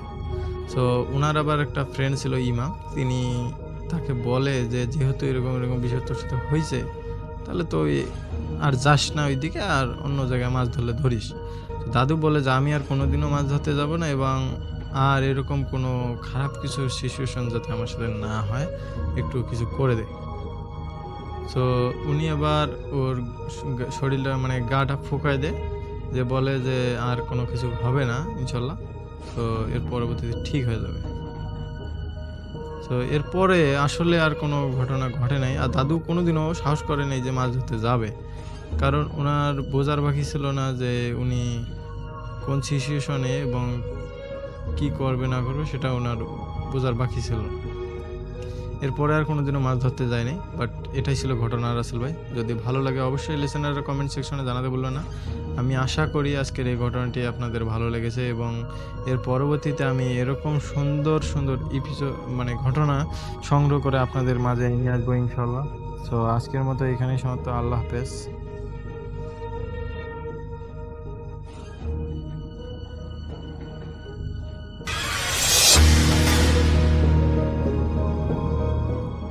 ভাই আসসালামু আলাইকুম। ওয়ালাইকুম আসসালাম। আশা করি মহান আল্লাহর রহমতে অনেক ভালো আছেন। আমি মোহাম্মদ রবিউল ইসলাম বাবু। আমার বাড়ি যশোর জেলার কেশবপুর থানায়। আমি অনার্সে পড়ি। আমি অনেকদিন আগে থেকেই ভূতনাইট শুনি। আমার নিজের সাথে কখনো কোনো ভৌতিক ঘটনা ঘটেনি, তবে আমার আব্বুর সাথে ঘটা বেশ কয়েকটা ঘটনা আছে। সেগুলোই আজ আপনাকে লিখে পাঠাচ্ছি, যদি ভালো লাগে তাহলে পড়ে শোনাবেন।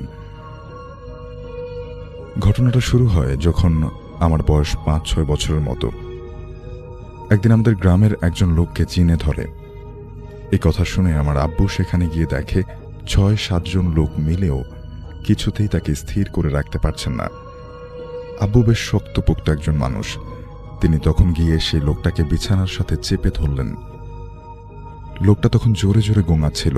আব্বু চাপ দিয়ে ধরার সাথে সাথে সেই লোকটা এক ভয়ানক ক্রুদ্ধ দৃষ্টি নিয়ে আব্বুর দিকে তাকিয়ে রইল। সাথে সাথে সে আরো গর্জন করতে শুরু করল, হুজুর আসেন, দোয়া কালাম পড়ে জিনটাকে বিদায় করার ব্যবস্থা করেন।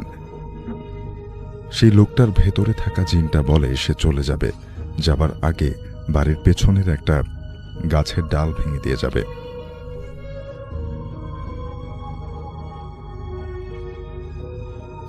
সে যে চলে গেছে তার প্রমাণস্বরূপ, কিন্তু সে যাবার আগে আব্বুর দিকে চোখ রাঙিয়ে বলে, তুই কাজটা ঠিক করলি না, তোকে আমি দেখে নেব। এই বলে গাছের ডাল না ভেঙে জিনটা পালিয়ে যায়। হুজুর তখন সবাইকে একটু সাবধানে থাকার কথা বলেন, আর বিশেষ করে সন্ধ্যার পরে বাড়ি থেকে বেরোতে নিষেধ করলেন। আব্বু বিষয়টাকে তেমন একটা পাত্তা দেয়নি তখন, আর যার ফলে তাকে পোহাতে হয়েছে সেই অন্ধকার দিনগুলো। এই ঘটনার সপ্তাহ খানেক পরের কথা। আব্বু এক আত্মীয় মারা যান, এজন্য তিনি তার জানাজা পড়তে প্রায় 5 মাইল দূরের গৌরীঘোনা নামক গ্রামে যান। জানাজা শেষ করে আব্বু যখন বাড়ি ফেরা শুরু করেছেন তখন রাত প্রায় 10টা বাজে। অনেকেই নিষেধ করেছিলেন আসতে, বলেছিলেন সকালে যাবার জন্য, কেননা পুরো রাস্তাটাই একেবারে জঙ্গলের রাস্তা, বসতবাড়ি নেই বললেই চলে। শুনশান নিস্তব্ধ একটা এলাকা। যখনকার কথা বলছি তখন আমাদের গ্রামে মাত্র 2-1 জনের বাইসাইকেল আছে, যাতায়াতের মাধ্যম বলতে পায়ে হাঁটা। কারো কথায় কেয়ার না করে আব্বু বাড়ির পথ ধরলেন। হাঁটতে হাঁটতে তিনি এমন একটা জায়গায় এসে পড়লেন যেখানে বাম পাশে বাঁশ বাগান, ডান পাশে বড় বড় পানের বরজ, সামনেই কয়েকটা বড় বড় তাল গাছ। ওই তাল গাছের গোড়ায় অনেক পুরনো 3টা কবর আছে। কথিত আছে ওই 3টে কবরে নাকি 3 জন হুজুরের, যারা অনেক বড় মাপের ওলামা ছিলেন। লোকেরা বলে ওনাদের নাকি জিনেরা মেরে ফেলেছিলেন। তাল গাছগুলোর কাছে এসে আব্বুর গায়ে হঠাৎ কাঁটা দিয়ে উঠল।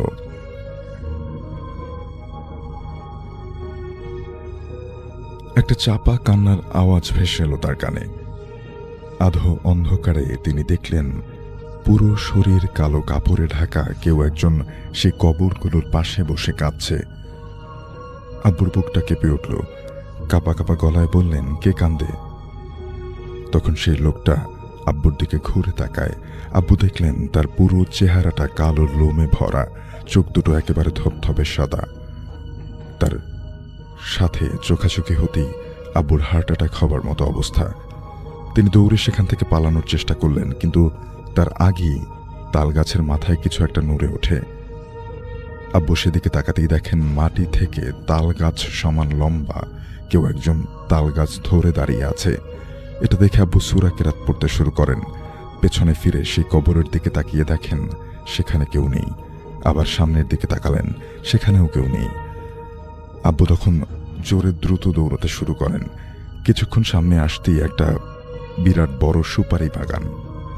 সেখানে আসতেই মরমর করে গাছগুলো সব মাটিতে নুয়ে পড়ল। আব্বু যাওয়ার রাস্তা বন্ধ হয়ে গেল। আব্বু তখন রাস্তা ঘুরে মুচিপাড়া দিয়ে আসতে লাগলেন। কিছুদূর আসার পরে হঠাৎ আব্বুর মনে হলো কেউ একজন তার পেছনে পেছনে জোরে জোরে হেঁটে আসছে। আব্বু পেছনে ফিরে তাকানোর সাহস পেলেন না, আরো জোরে জোরে হাঁটতে লাগলেন। কিছুক্ষণ পর যখন মনে হলো তার পেছনে আর কেউ নেই, তখন তিনি একটু থামলেন। অনেকটা রাস্তা দৌড়ে এসেছেন, হাঁপিয়ে গেছেন। আব্বু কয়েক সেকেন্ড সেখানে দাঁড়িয়েছিলেন মাত্র। হঠাৎ একটা কাক কর্কশ ভাবে ডাক দিল। আব্বুর বুকটা ধক করে উঠল, আর তিনি তখনই দরম করে একটা গাছের বড় ডাল আব্বুর সামনে ভেঙে পড়ল। আশেপাশে তাকালেন তিনি, অন্ধকারে কোথাও কাউকে দেখতে পেলেন না। আব্বু অনেক ভয় পেয়ে গেলেন। তখন তিনি দৌড়ে সেখান থেকে পালিয়ে আসতে চাইলেন, কিন্তু তিনি পারছিলেন না। তার পা দুটো যেন মাটির সাথে আটকে আছে। তিনি অনেক চেষ্টা করেও কিছুতেই তার পা নাড়াতে পারলেন না। তখন হঠাৎ তার পেছন দিক থেকে একটা শব্দ শুনতে পান। পেছনে ফিরে তাকিয়ে দেখেন ভয়ানক গর্জন করে গাছপালা জঙ্গল ভাঙতে ভাঙতে বিরাট একটা বড় আগুনের গোলা তার দিকে এগিয়ে আসছে। এটা দেখে আব্বু আর নিজেকে ধরে রাখতে পারেননি। একটা আর্তনাদ করে সেখানেই জ্ঞান হারিয়ে পড়ে যান। পরদিন সকালে পানির বরজের কিছু লোক আব্বুকে বাড়ি ফিরিয়ে আনেন।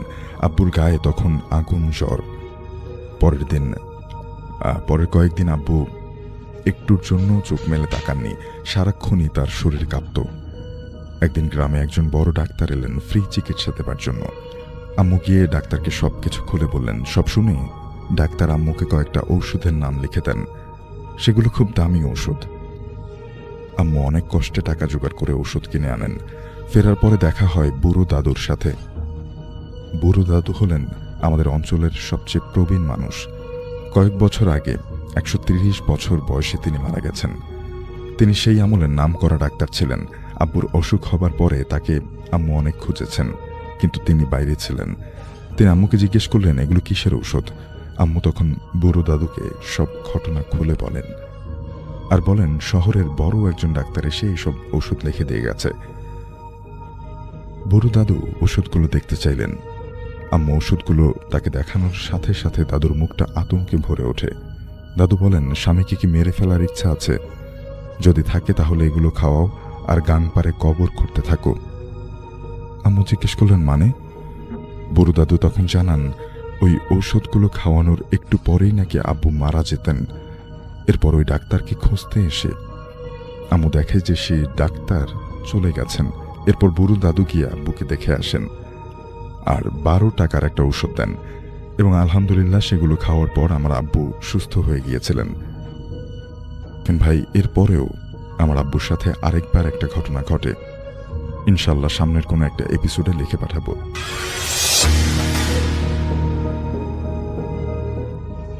আমি দিব্যেন্দু চক্রবর্তী, বাড়ি উত্তর 24 পরগনার অশোকনগরে। তোমার প্রতিটি এপিসোড শুনি, তোমার গলার স্বর আমার খুব ভালো লাগে। অনেকবার ভেবেছি তোমাকে লিখে পাঠাবো, কিন্তু পারিনি। সেদিনের কথাগুলো ভাবলে এখনো আমার শরীরটা ঠান্ডা হয়ে আসে। যাই হোক, ঘটনা শুরু করি। ভালো লাগলে তোমার মুখে পড়ে শুনিও। দিব্যেন্দু আমাদের ঘটনা যেভাবে লিখে পাঠিয়েছে পড়ে শোনাচ্ছি। সময়টা ছিল 2014 সাল ডিসেম্বর মাস। আমি মধ্যমগ্রামে একটি বেসরকারি কোম্পানিতে চাকরি করতাম, খুবই অল্প মাইনেতে। কোনো রকমে সংসার চালিয়ে নিতাম। এদিকে আমার বউ 8 মাসের প্রেগনেন্ট। বাবা এবং দিদিরা মাঝে মাঝেই বলতো, বালিশের নিচে 25-30 হাজার টাকা রেখে ঘুমো, সামনেই লাগবে। তাই ঠিক করলাম আরেকটা কাজ করতে হবে। সেই মতো আমার এক বন্ধুর মাধ্যমে সল্টলেক সেক্টর 5-এ একটি কল সেন্টারে নাইট ডিউটি হিসেবে জয়েন করলাম। সকালে মধ্যমগ্রামে কাজে যেতাম, ওখান থেকে বেরিয়ে যেতাম সল্টলেকে। বাড়িতে যেতাম না, ব্যাগে জামা কাপড় গামছা সবই রেখে দিতাম। মধ্যমগ্রামে স্নান করে নিতাম, খাওয়া দাওয়া রাস্তায় করতাম। কল সেন্টারে নাইট ডিউটিতে কেউই ছিল না, কারণ রাতে খুব বেশি কল আসে না। কোনোদিন 3টে, আবার কোনোদিন 1টা কল আসতো। এভাবেই কিছুদিন কাজ করছিলাম।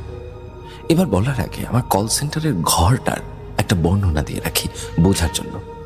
ঘরটা ছিল প্রায় লম্বায় 40 ফুট আর চওড়ায় 25 ফুটের মতো।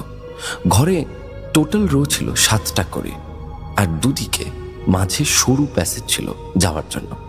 আমি যেখানে বসতাম তার ঠিক পিছনে ছিল ক্যান্টিন, রাতে যেটা বন্ধ থাকে। কিন্তু ওদেরই কিছু স্টাফ ঘুমোয় সেখানে। প্রথম দিন কাজে আসতেই ক্যান্টিনের স্টাফদের একজন আমাকে বলে, কেমন যেন ঠাট্টা করেই বলে, কি ব্রাদা, কদিনের জন্য? আমি ওর কথায় পাত্তা না দিয়ে কাজে লেগে পড়লাম। কিন্তু প্রতিদিনই আমার সাথে কিছু অদ্ভুত ঘটনা ঘটত। যেমন আমি একদিন শুনতে পেলাম কেউ যেন ক্যান্টিনে ফিসফিস করে কথা বলছে। আমি ক্যান্টিনের কাছে গেলাম, গিয়ে দেখলাম ছেলেগুলো নাক ডেকে ঘুমোচ্ছে। আমি আবার আমার সাইটে এসে বসে পড়লাম। আমি বাঁদিকের রোয়ের 3rd লাইনের কোণের দিকে জানালাটার পাশে কম্পিউটারে বসতাম।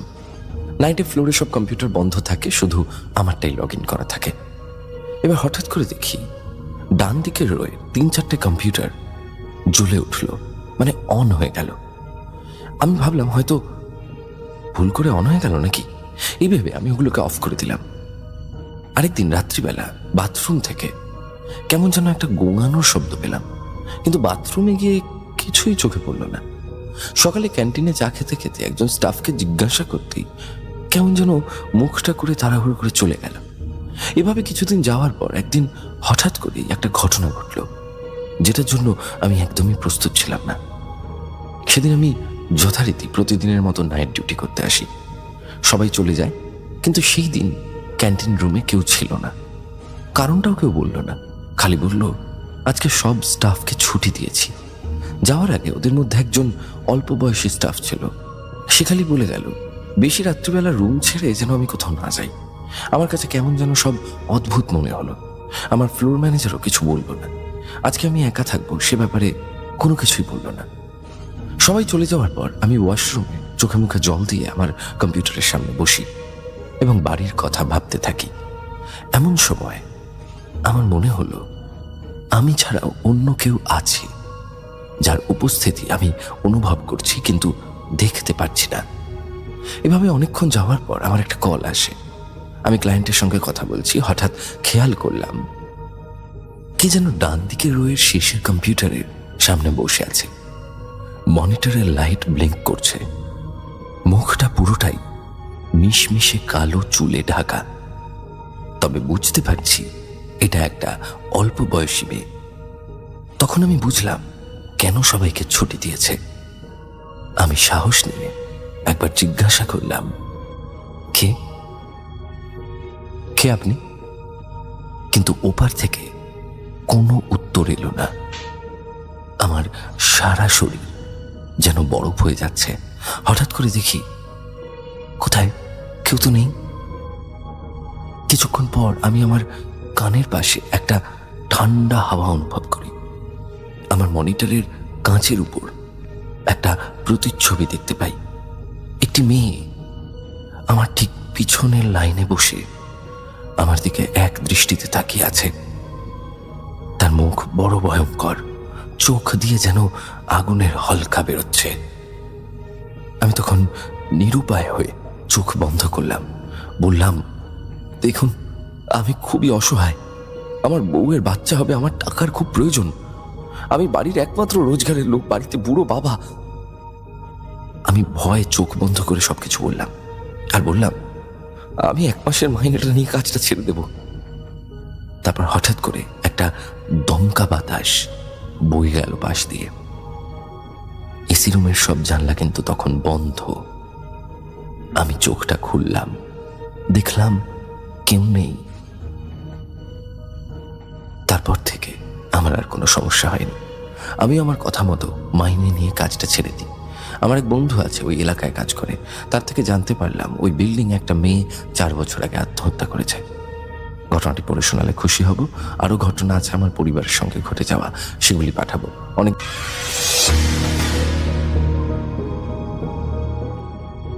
বিভিন্ন ধরনের হয়ে থাকে, যেমন টাকার লোভ, ক্ষমতার লোভ, সম্মানের লোভ, জ্ঞানের লোভ। সব লোভ যে খারাপ তা কিন্তু নয়। যদি জ্ঞানের লোভ হয়ে থাকে, যে আমি আরো বেশি জ্ঞান অন্বেষণ করতে চাই, আরো জ্ঞানী হতে চাই, সেটি দোষের কিছু নয়। কিন্তু লোভ যদি ক্ষমতা এবং টাকার জন্য হয়ে থাকে, তাহলে নিশ্চয়ই সেটা অবশ্যই দোষের, তাই না? আর এই লোভ মানুষকে ধ্বংস করে দেয়।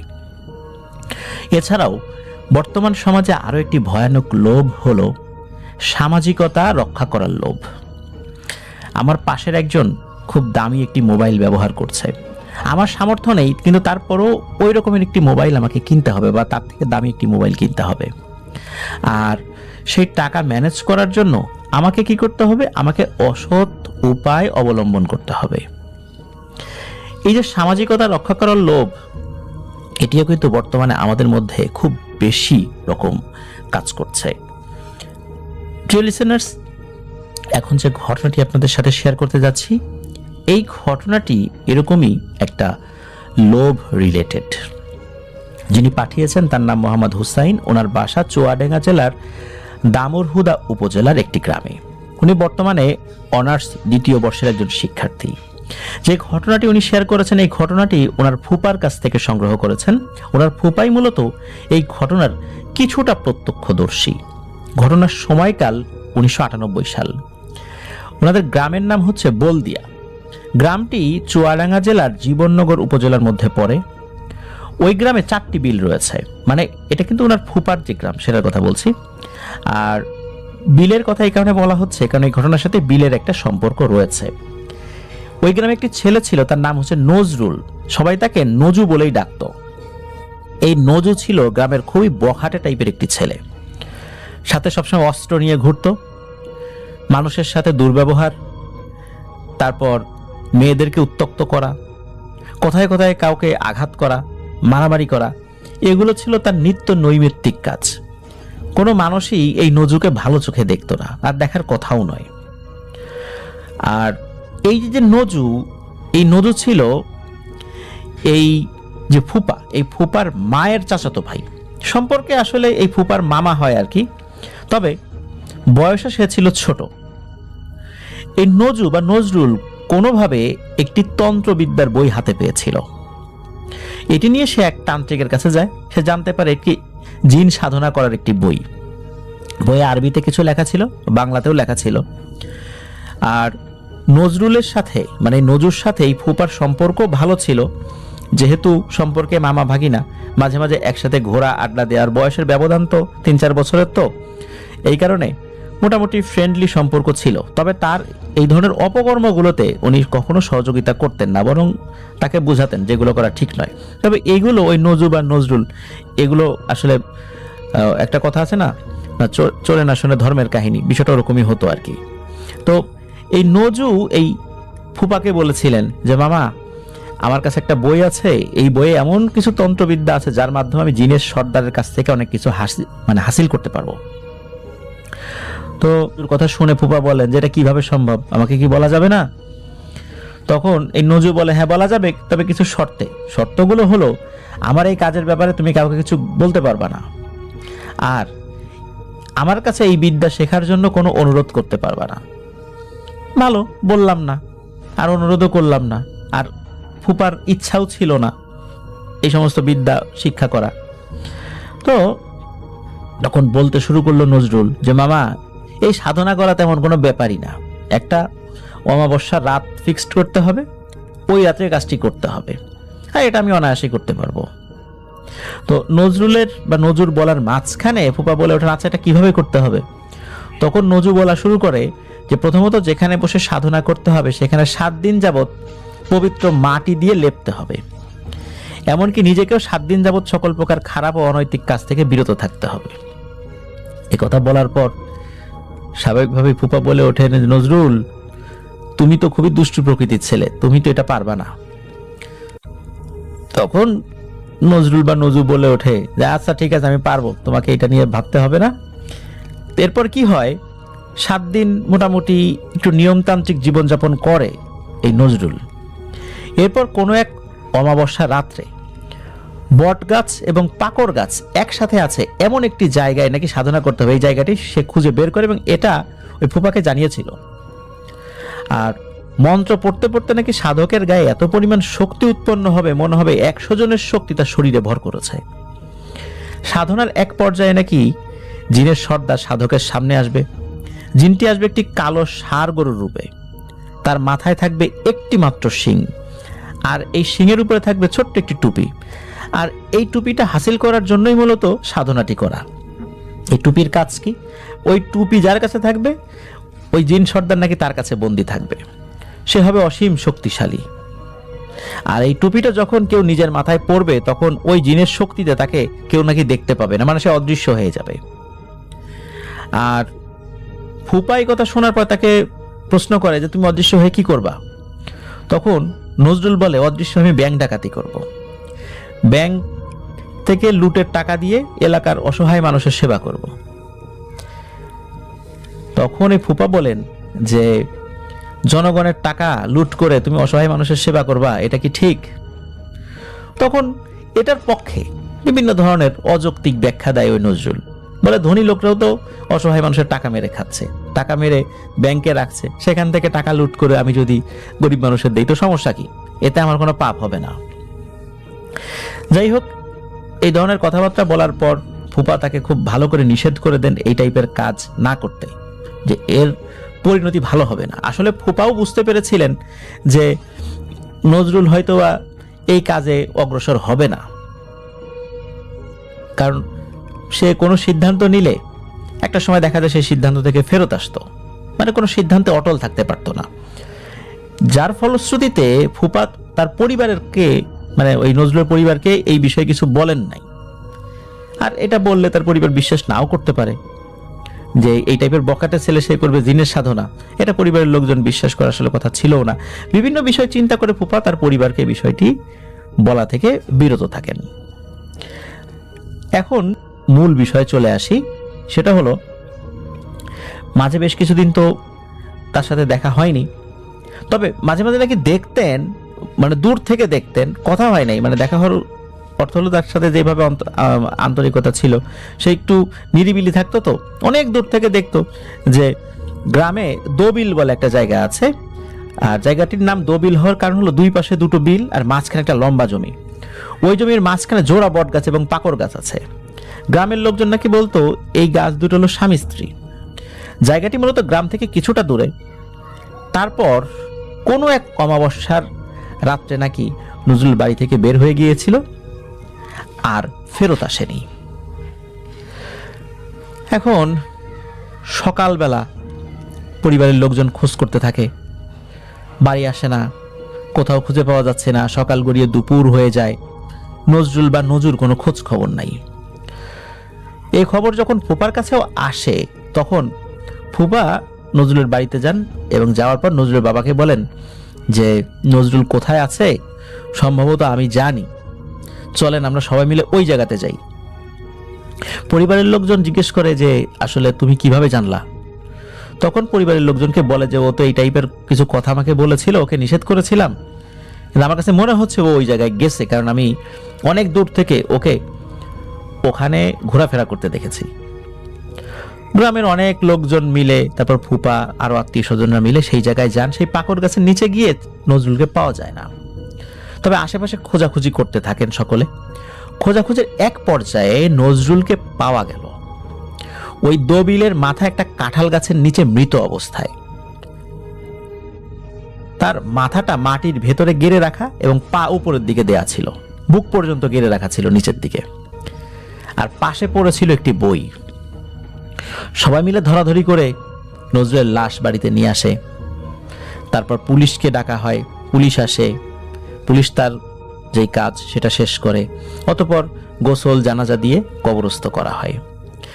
নজরুলের মা বাবা মনে করেন কেউ শত্রুতার জেরে তার ছেলেকে এভাবে হত্যা করেছে, কারণ নজরুল বিভিন্ন মানুষের সাথে মারামারি করত, ঝামেলা করত, শত্রুতার ছিল, এটা সত্য। তো এই কারণে তারা পুলিশের কাছে হত্যা মামলাও করেন অজ্ঞাত আসামি করে। দীর্ঘ তদন্ত করে পুলিশ কোনো ফল পায় না। একসময় পুলিশ জানিয়ে দেন যে আপনার ছেলেকে কে মেরেছে আমরা সেটা বুঝতে পারছি না, কারণ সন্দেহমূলকভাবে যাদেরকে ধরা হয়েছিল তারা নির্দোষ, এটা পুলিশের কাছে মনে হয়েছে। একটা সময় পুলিশ এই মামলাটি বাদ দিয়ে দেন। এরপরেও নজরুলের মা বাবা কিন্তু ক্ষান্ত হয়নি। ছেলের খুনিকে ধরতে একটা পর্যায়ে এলাকার ভালো এক কবিরাজের কাছে যান। তো কবিরাজকে সবকিছু বলার পর কবিরাজ বলে যে আগামীকাল আপনাদের বাড়িতে আমি যাব। এই বলে কবিরাজ তাদেরকে বাড়িতে পাঠিয়ে দেন। ঠিক পরের দিন কবিরাজ এই নজরুল ওরফে নজুর বাড়িতে উপস্থিত হয়। কবিরাজ বাড়িতে আসার পরে বলেন যে আচ্ছা, লাশের পাশে কি আপনারা কিছু পেয়েছিলেন? তখন নজরুলের মা বাবা সেই বইটি বের করে নিয়ে আসে যে এই বইটি পাওয়া গিয়েছে। তখন কবিরাজ সেগুলো দেখে বলেন যে হ্যাঁ, আমি যতটুকু তথ্য পেয়েছি আর এই বই দেখে আমি নিশ্চিত হইলাম, সেটা হলো আপনার ছেলেকে কোনো মানুষ হত্যা করেনি, আপনার ছেলে নিজেই তার মৃত্যুর জন্য দায়ী। মূলত সে নিজেই নিজেকে হত্যা করেছে, এই অর্থে যে সে নিজের দোষে নিজের প্রাণ হারিয়েছে। সে গিয়েছিল জিন সাধনা করতে, আর এই টাইপের সাধনা করার জন্য কোনো ন্যায় নীতিবান নিষ্ঠাবান মানুষ যদি এ সাধনা করে, তারপরও এটি ফলপ্রসূ হওয়া সম্ভব নয় যদি না একজন ভালো কামেল ওস্তাদের তত্ত্বাবধানে থেকে সে এটি না করে। আপনার ছেলে বই পড়ে এই সাধনাটি করতে গিয়েছে, আর আপনার ছেলে অত্যন্ত দুষ্টু প্রকৃতির একটি ছেলে, আর তার অন্তর কলুষতায় ভরা ছিল। সে এই সাধনা করতে যাওয়ার পর যখনই জিনেরা তার সামনে দেখা দিয়েছে, তাকে দেখে জিনদের মেজাজ বিগড়ে গিয়েছে যে এই দুষ্টু প্রকৃতির ছেলে সে সাধনা শুরু করেছে। মূলত কোনো কথাবার্তা না বলেই ওকে আছাড় দিয়ে মেরে ফেলে, তারপর তার লাশটা এভাবে পুঁতে রেখে জিনেরা চলে যায়। আর আপনার ছেলের এই পরিণতি সে নিজেই ডেকে এনেছে, এর জন্য কোনো জিনকেও দোষারোপ করা যাবে না।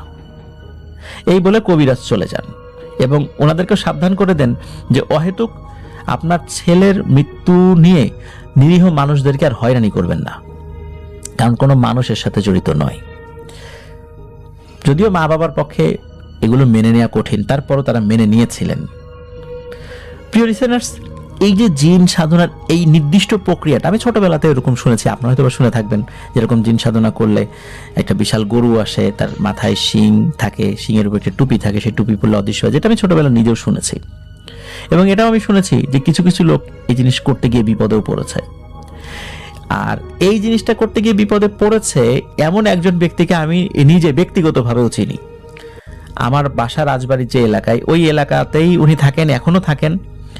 উনি বিভিন্ন বিষয়ে, যখন উনি বিয়ে শাদী করেন নাই তখন এই সমস্ত বিষয়ে ওনার খুব আগ্রহ ছিল। একটা পর্যায়ে কি হয়, উনি ওনার ঘরের মধ্যে বসে এই কাজ শুরু করেছিলেন। পরে ঘরের দরজা বন্ধ থাকা অবস্থায় জিনেরা তাকে ঘরের বাইরে বের করে নিয়ে আসে এবং জিনেরা এসে তাকে আঘাত করেছিল এবং শাসিয়ে গিয়েছিল যে পরবর্তীতে সে যদি এই কাজ করে তাহলে কিন্তু তার ভয়ানক বিপদ হবে। মূলত জিনেরা এই কারণেই তাকে হত্যা করেনি, তার বাবা দাদা তারা খুব আল্লাহওয়ালা মানুষ ছিলেন, 5 ওয়াক্ত নামাজ পড়তেন। এই কারণেই নাকি তার বাবা এবং দাদার সম্মানে তাকে হত্যা করেনি। এরপরে অবশ্য ওই ভাই এই সমস্ত জিনিস থেকে বিরত থেকে পুরোপুরি ভালো হয়ে গিয়েছিলেন, সংসার শুরু করেছিলেন, ব্যবসা বাণিজ্য করছেন, এখনও কিন্তু উনি ওই ভালোর উপরেই আছেন। কিন্তু আমি তাকে ব্যক্তিগতভাবে চিনি। তো এই বিষয়টি কিন্তু আমরা জেনেছিলাম পরে যে হঠাৎ করে ওনার ভালো হয়ে যাওয়ার পেছনে কারণ কি, উনি তো একটু খামখেয়ালি ছিলেন। তো এটি ছিল ব্যাপার আর কি। তো এই জন্য আমি বললাম যে এই টাইপের ঘটনা কিন্তু আপনাদের এলাকার অনেকেই হয়তোবা পরিচিত কেউ ঘটিয়ে থাকলেও থাকতে পারেন, আপনারা হয়তোবা জানেন, জিন সাধনা করতে গিয়েছেন, বিপদে পড়েছেন। আপনাদেরকে এই জন্য আমি বলি যে বই পড়ে কোনো এলেম অর্জন করে সেটা চর্চা করতে যাওয়াটা বিশেষ করে এই ধরনের ব্যাপারের ক্ষেত্রে খুব ভয়ানক। আপনি নীলক্ষেত থেকে বই কিনে, মেডিকেলের বই কিনে যদি নিজেকে ডাক্তার মনে করেন তাহলে তো বিপদ। নীলক্ষেত থেকে ইঞ্জিনিয়ারিং এর বই কিনে যদি বিল্ডিং এর ফাউন্ডেশনের নকশা করতে যান তাহলে ওই নকশায় বিল্ডিং করলে সেই বিল্ডিং এর পরিণতি কি হবে, তাহলে তো আপনারা সকলেই সেটা বুঝতে পারছেন। এই জন্য এই ধরনের আমলগুলো করার ক্ষেত্রে অবশ্যই একজন কামেল ব্যক্তির সান্নিধ্যে থেকে, তার অনুমতি নিয়ে, তার তত্ত্বাবধানে থেকে যদি কেউ এই কাজ করে সেটা ভিন্ন বিষয়। তবে একটি বিষয় বলে রাখি, কোনো ব্যক্তির জন্য জিন সাধনা করা, হোক সে মুসলিম হোক সে ভিন্ন ধর্মের যেই হোক না কেন, কোনো ব্যক্তির জন্য জিন সাধনা করা স্ট্রিক্টলি হারাম। কোনো স্বাধীন জীবকে পরাধীন করার যে কোনো প্রক্রিয়া এইটা শরীয়ত বিরুদ্ধ। এই বিষয়ে কিন্তু হাদিসে সুস্পষ্ট বর্ণনা রয়েছে। কোনো মুসলিমের জন্য তো জিন সাধনা করা একদমই জায়েজ নাই। হ্যাঁ, কোনো জিন যদি কোনো ব্যক্তির আমলের কারণে এমনিতে কাছে আসে, তার কাছে কোনো জিনিস শিখতে আসে, নিজের ইচ্ছায় যদি কোনো কাজ করে দেয়, সেই জিনিসটা টোটালি ভিন্ন জিনিস। কিন্তু তাকে দিয়ে আপনি কোনো কাজ করাবেন জোর করে, এই জিনিসটা শরীয়ত অনুমতি দেয়নি। আল্লাহ আমাদেরকে সকলের এই বিষয়ে বুঝদান করুক। প্রিয় লিসেনার্স,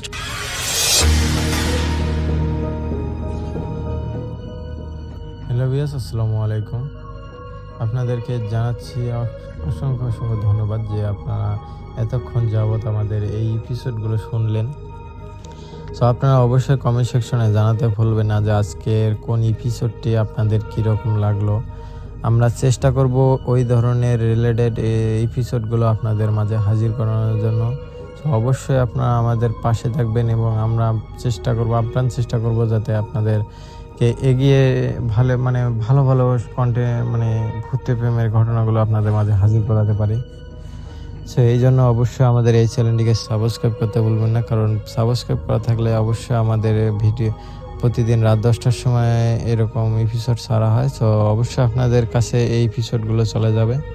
সো অবশ্যই আপনারা সাবস্ক্রাইব করতে ভুলবেন না। আমরা চেষ্টা করতেছি আপনাদের জন্য আরও সুন্দর সুন্দর এপিসোড নিয়ে আসার জন্য। সো অবশ্যই কমেন্ট সেকশনে জানাতে ভুলবেন না যে আপনাদের নিজেদের বা প্রতিবেশী এরকম কারো যদি এরকম ভৌতিক ঘটনা থেকে থাকে তাহলে আপনারা জানাতে পারেন আমাদেরকে। আমরা চেষ্টা করব আমাদের ইউটিউব চ্যানেলে পাবলিশ করানোর জন্য। সো আজকের মতো এখানে সমাপ্ত। আল্লাহ হাফেজ। আবার দেখা হবে নতুন এপিসোডে।